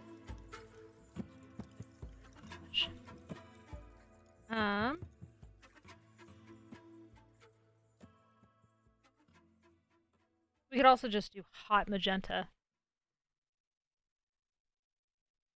Alright, so we're gonna go with kind of a mix between, I think, the warm and the cool, maybe a more, we're gonna do that, which is still on the cooler side, but it's not as kind of lavendery as this one. So that's what we'll do.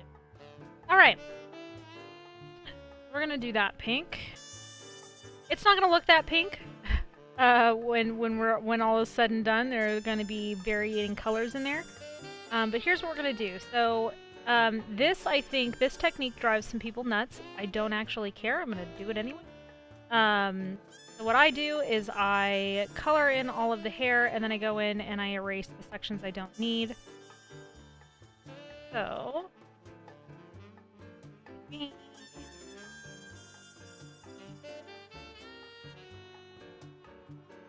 And if there's a way to do this easier, I don't know how, because again, I just started doing this back in March. Not hair, digital art. I just started doing digital art back in March. Hair like this for 20-something years, 23 years. How old am I? 36?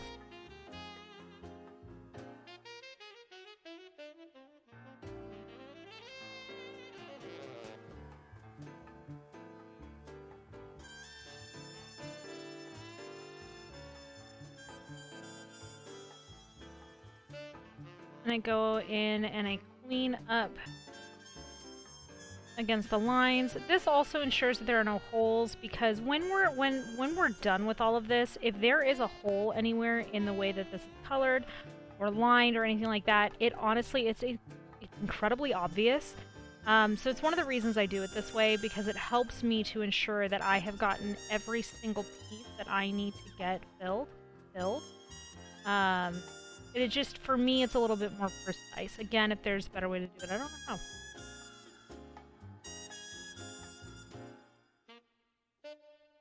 how. Oh, yeah, I did subscribe to that just because there were other things that I needed to be able to use. But yeah, that makes sense.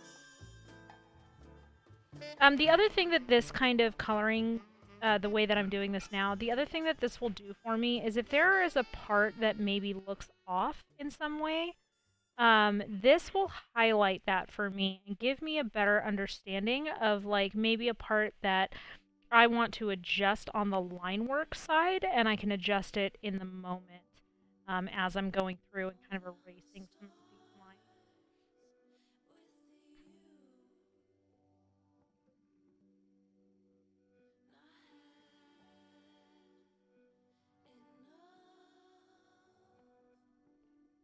And as I'm doing this, so we have line work that we've done today, a lot of it sectioning, which the line work and the sectioning kind of go hand in hand to an extent, especially depending on how you want the hair to look.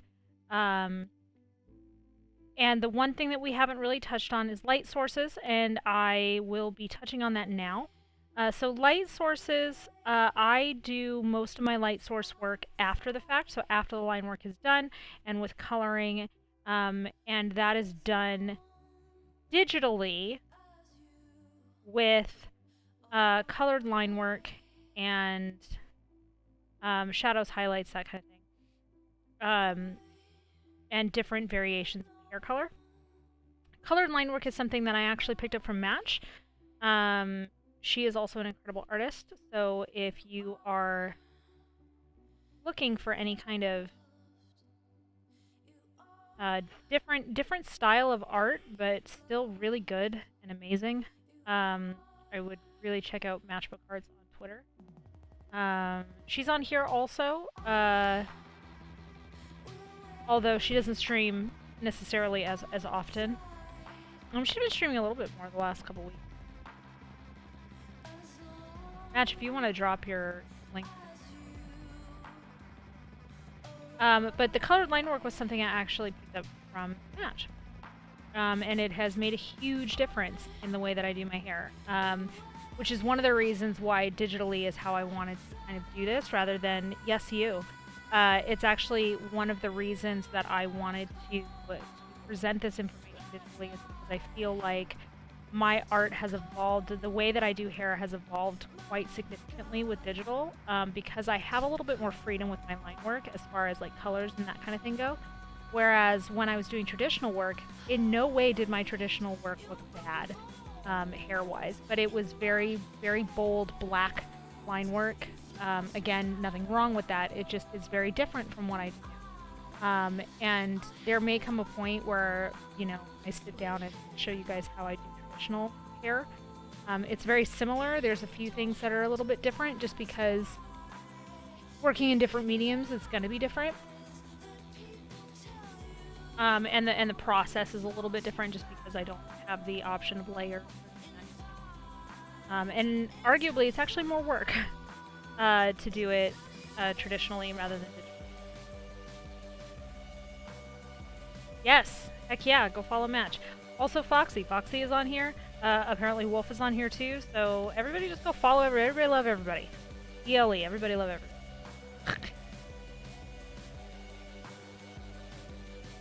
Also, I haven't seen that movie.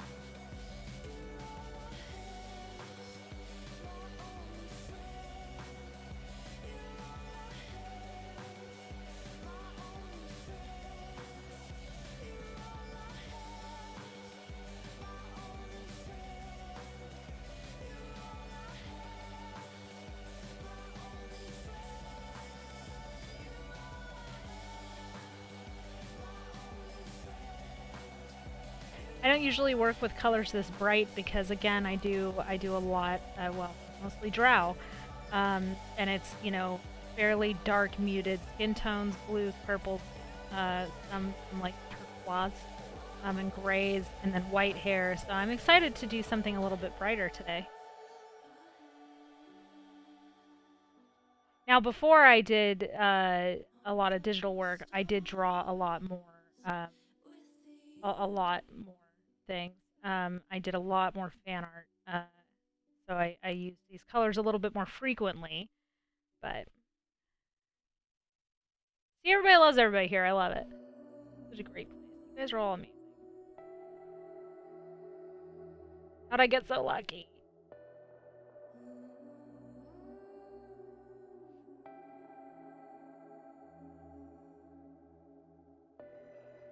And you'll see some stray hairs here and there. I'm not gonna do a whole lot with the ones that are pointing down.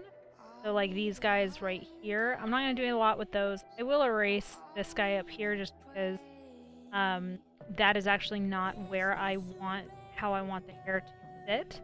And that's something that we'll go into more detail on when we get to the finishing touches, which actually won't be too far from here. We're actually in the home stretch. There's not a lot left to do. Most of what we're going to be doing is just detail work to get the tone of the hair where we want it to be and get the light source how we want it to look, and then the finishing touches. Most of the work, and this is one of the reasons why if you go look at my commission sheet on Twitter, there is a huge difference. That's true, Matt, you are. So if you go onto my Twitter and look at my commission sheet, there's a huge difference between the pricing for detailed line work and simple line work. This is a big part of the... Almost all of my time goes into my line work. Lately, it's shifted a little bit. It's been a little bit more coloring than line work because I have started to kind of meet in the middle, if you will. I have started doing more detailed color work, and by proxy, I have started doing less detailed line work, but it's more that I've been incorporating that line work into the coloring as I go through, rather than doing the coloring and then doing line work, doing coloring, and then going back and finishing touches on line work, which is what I'm doing. So far, it's working out for me. I've had to do a lot of adjustments over the last year or so, honestly, because my hands, they just can't do what I used to do anymore, unfortunately. So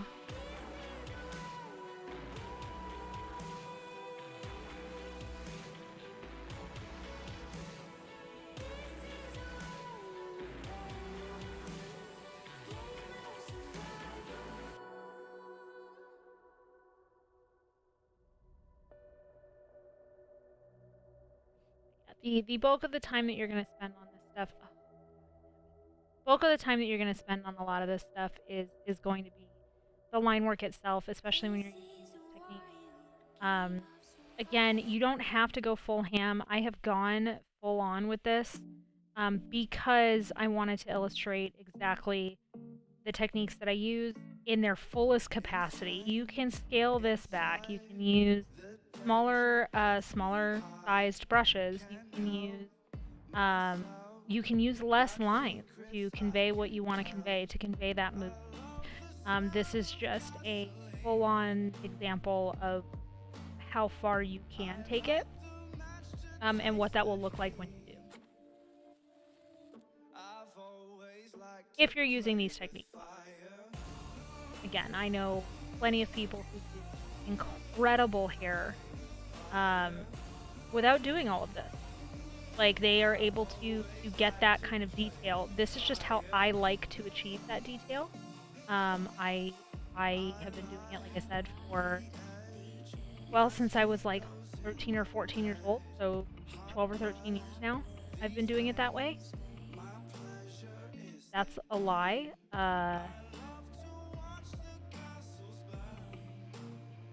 23 years? Yeah, add another decade to that, apparently.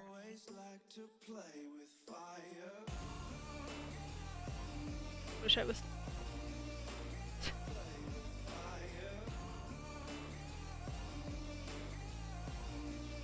closer to 49. That's upsetting when I say it like that. It's just jarring, what it is.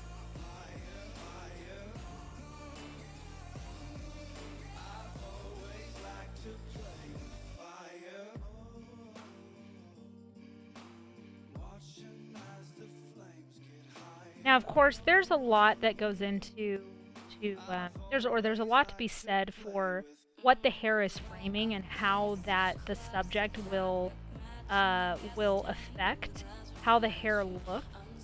However, because we are just doing the kind of basics of how the hair, lays and that kind of thing, and just the straight up, hey, this is what the hair looks like.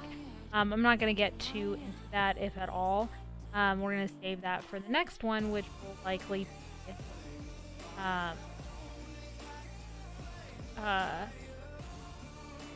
updos, styled hair. Not necessarily updos, but styled hair in general. So things like braids, which, if you ask me how to do braids, I will tell you not to, because it's frustrating. But you know, when we get into braids and, you know, like Kiri's hair is up in buns, you know, that kind of thing, half up, half down. Intentionally styled hair, so like styled curls or sculpted curls, either from rollers or from a curling iron. Intentional wave, uniformity that you don't get with naturally textured hair, is what we'll touch on next. And that is going to be a lot more looks driven rather than technique driven. Like, this was all to teach you the techniques that you need to then take and do things like updo and other types of styled hair, and basically just get the idea of movement and how it works. We probably won't talk too much about the actual technique of everything once we get into other more detailed styles and things like that.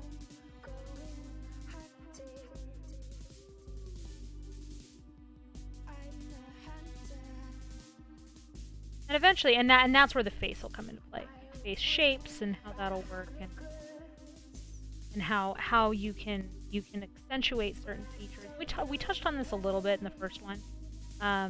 Like, my hair style does not work, like my personal hairstyle does not work on everybody, because some people's face shape just doesn't accommodate this particular hairstyle. I have very angular features for the most part. I have squared off jaw, I have high cheekbones, I have sunken in cheeks, I've got, you know, I have a very, you know, this kind of face and very angular. And that allows me to get away with a very structured haircut like this one, because it puts a lot of emphasis on those angles, and that looks good on, that doesn't look good on everybody, you know? And the same thing can be said for illustration. Okay, alright, so we've now got the base color down.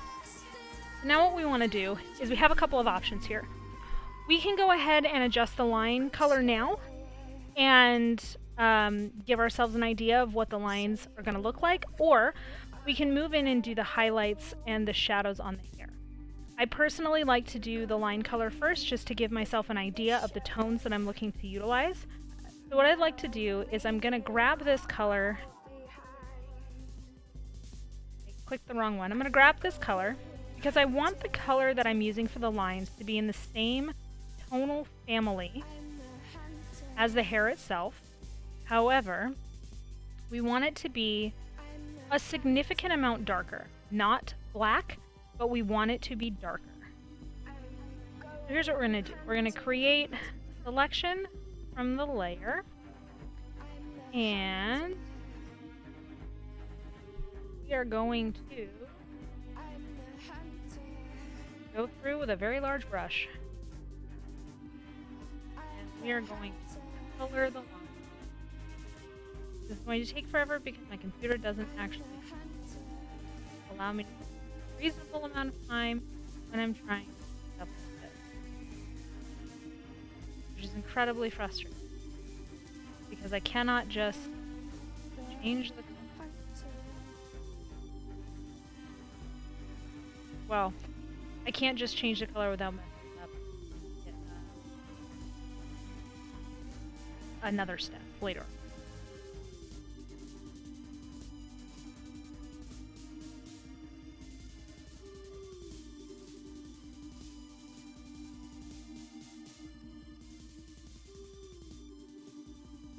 Here we are. Patience. Remember how I said? I start losing patience when I get to the coloring part because I know how close I am to being finished. So, yeah.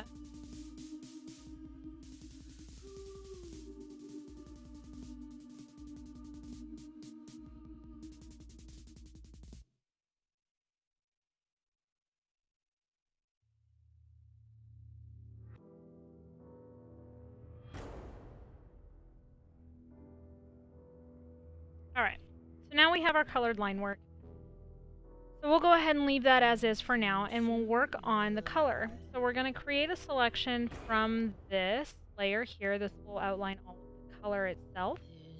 This will be the selection that we use going forward until we get to kind of the outline of the hair itself. But for the most part, we're going to keep it like this.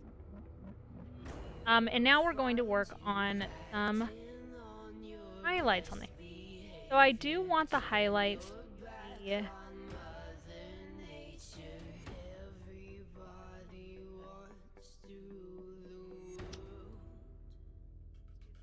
we're going to select a color that's still in the same color family, and then we're going to go into our... Actually, you know what? No, let's do shadows first. So we're going to stick with that color. We're going to go to our shadow, pick a fairly large brush, and then we're going to go across in the areas that we know we want the shadow to be. We're going to go through... Oh, red. I'm actually going to choose a much darker version of that color, closer to the actual line work itself.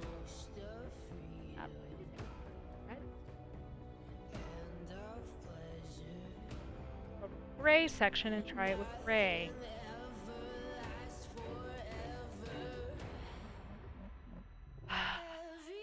Losing my patience. Okay, so with the pink, can you tell I haven't worked with colors in a while? Okay, so we're gonna go to purple instead. We're gonna do a cooler tone purple. Well, purple. And we're gonna use that as our shadow. Okay, that's better. This is gonna be a little bit closer to the tone that we're looking to achieve with this. And in the areas that we know where we want the shadow, we're going to kind of go over that. So here, where the hair kind of falls behind, here behind the fringe, up by the neck, that area, we're going to do the same thing back here. Maybe adjust the brush size a little bit to get into these smaller spaces to make sure that we are still putting some emphasis on this hair in the front.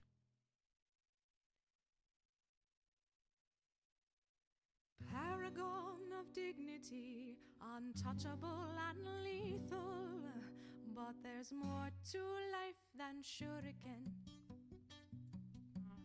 So this, again, following kind of the idea of the line work we set down, we're going to go slightly add some shadow here.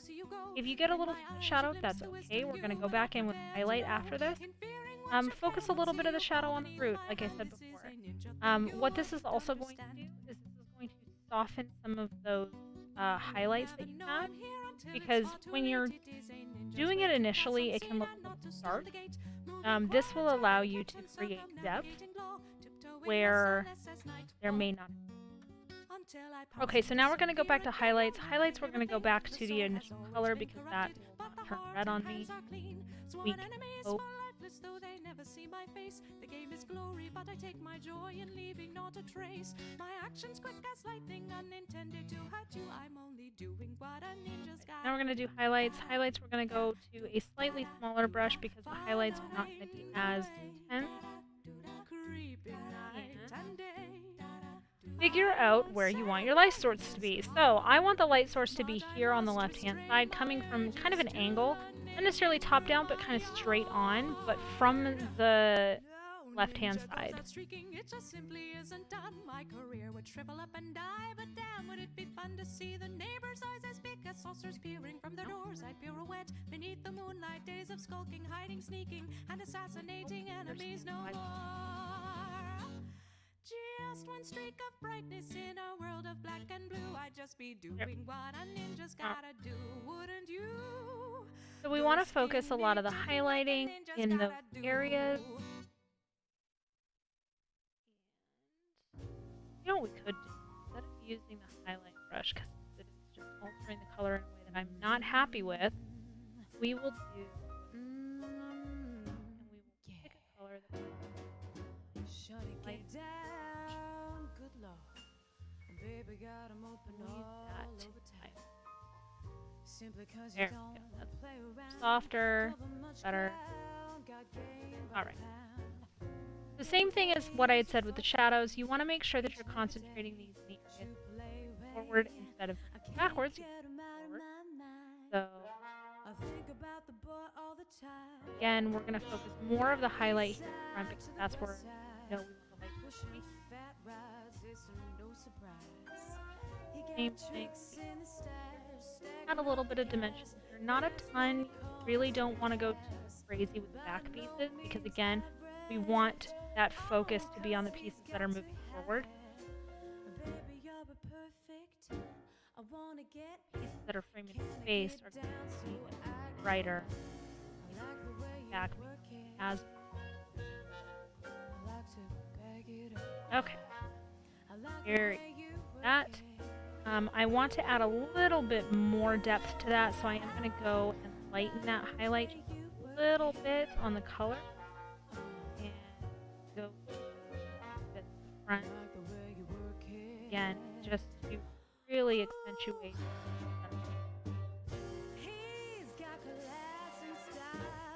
If I can stop with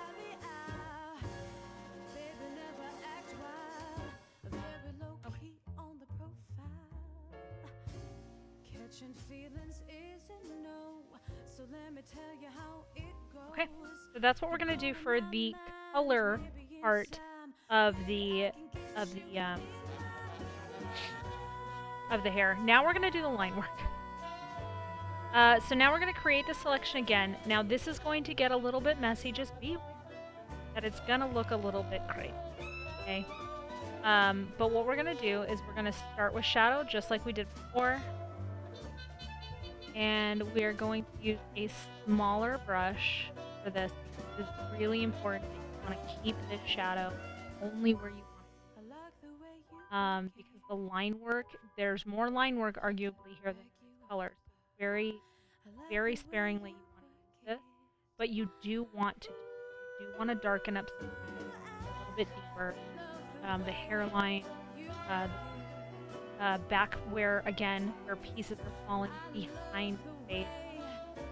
You want to make sure behind the head, you want to make sure you are deepening that, or if it's falling behind the shoulder, that kind of thing. I'll show you. You see, that has already created a ton of dimension. All we did was darken up some areas here and there. We're going to reselect that, but now we're going to use the same technique we used before with the line work. But we are going to...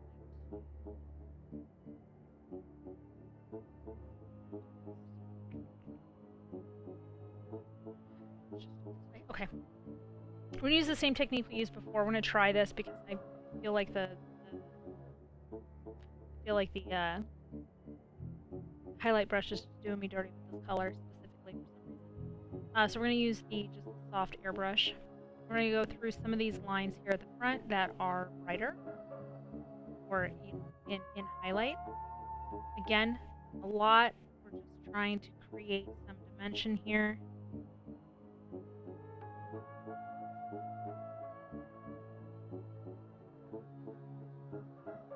This is just going to add that little bit extra pop of highlight, pop of dimension.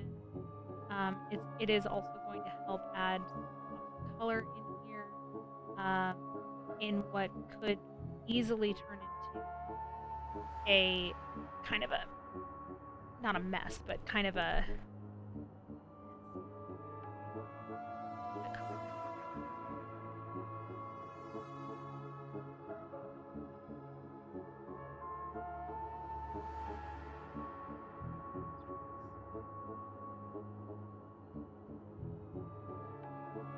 but it's going to add a little bit more dimension in those areas of highlight. It's just going to give us play around. And then once we are satisfied with this, we'll move on to finishing touches, which, like I said before, my absolute favorite part of it. I love it. I think it really is the thing that makes the biggest difference. Oh, that's better, yeah. Okay, there we go. Alright, so now we have nice... The hair is dimensional, there is movement to it, you can see where the hair is, forward in space versus backward in space. Now we get to do the details. Okay, so we're going to create another layer. This is going to go on top of the line work. So it's going to be on top of line work and color. We're going to choose a small line So I'm using a 6. That's still a little too big for me. So we'll use a 5. That's much better. We are going to draw individual hairs. So we're going to do a number of different things. We're going to start with a darker color, and we're going to do a few things with the darker color in a couple different places, and then we're going to move on to highlight accent hairs. So we'll start with the darker color first. We're actually going to use the lighter of the 2 line work shades. So start with the darker one, and we're going to find areas of the hair that you know might separate. So as she turns, the hair starts to fall. Basically what we're doing is if you look at an animation cell, right, or you look at a set of animation frames, and hair is falling, you'll notice that the hair doesn't just go like this. It falls in sections and then creates its own like little section over here. What we're doing is we're almost capturing each individual piece of that animation as she's turning her head to mimic the movement that might be happening with the hair falling from one side of the face to the other.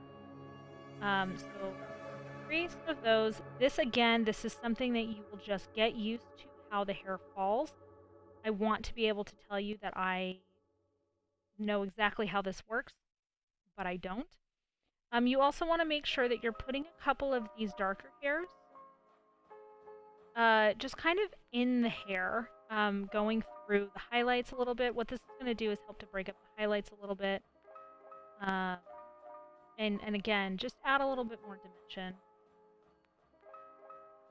Also, nobody's hair is perfectly flat all the time. It's perfect. So in my opinion, it just creates a little realism. Alright, so we're going to start with that one. The next one we're going to do is actually very bright. We're going to go almost white with this. And we're going to start going in and putting a couple little pieces here and there. These are pieces that are going to almost always be towards the light source. So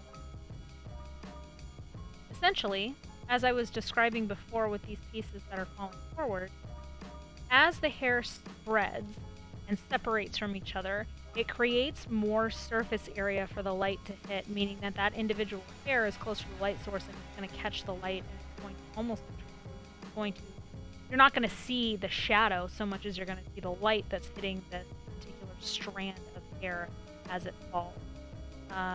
And just add a few of them in there. Again, this is something where you're going to have to work at this just a little bit to get to a point are happy with how it looks, but I will tell you, it makes a world of difference. If you already do hair that is similar to this, or you're just starting out doing this, I would highly suggest adding even just this one step into your routine as you're doing hair, to add just that little extra bit of dimension.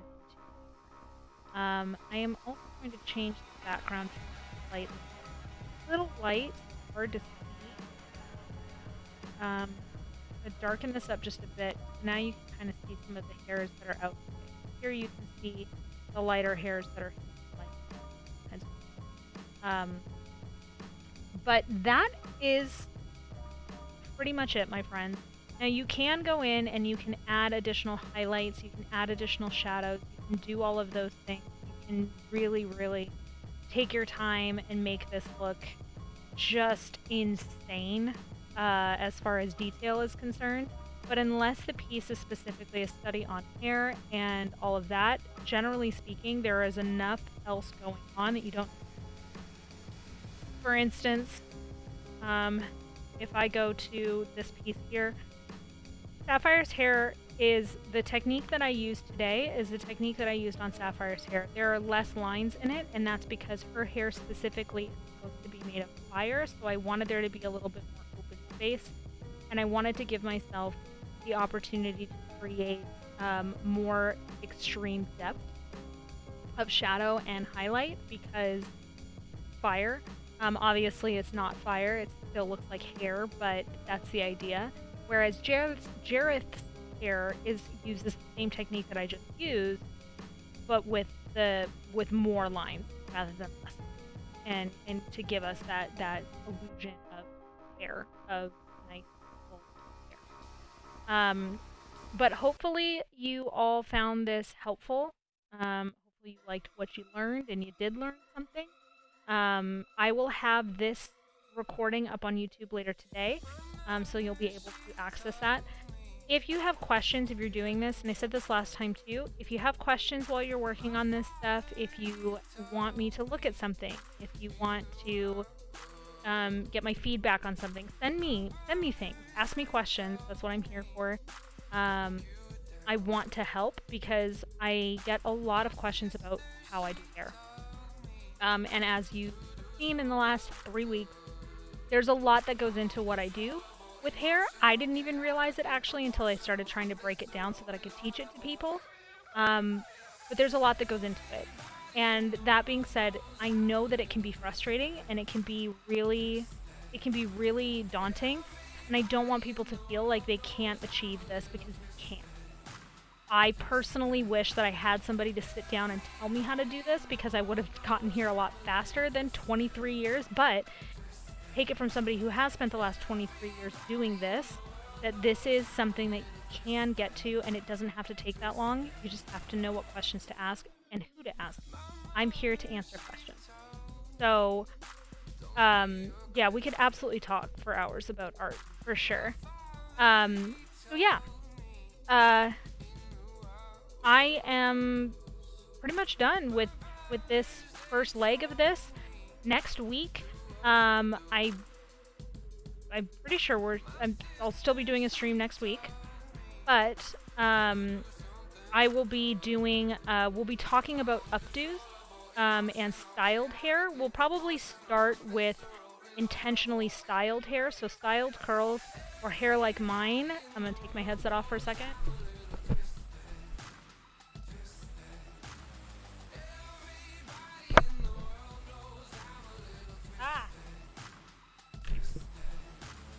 Hair like mine that's intentionally styled. So short, intentionally styled hair, medium length, long length, intentionally styled hair. And depending on how long that takes, we might have a second section for updos, ponytails, and things like that. Face shapes, what looks best with what, that kind of thing.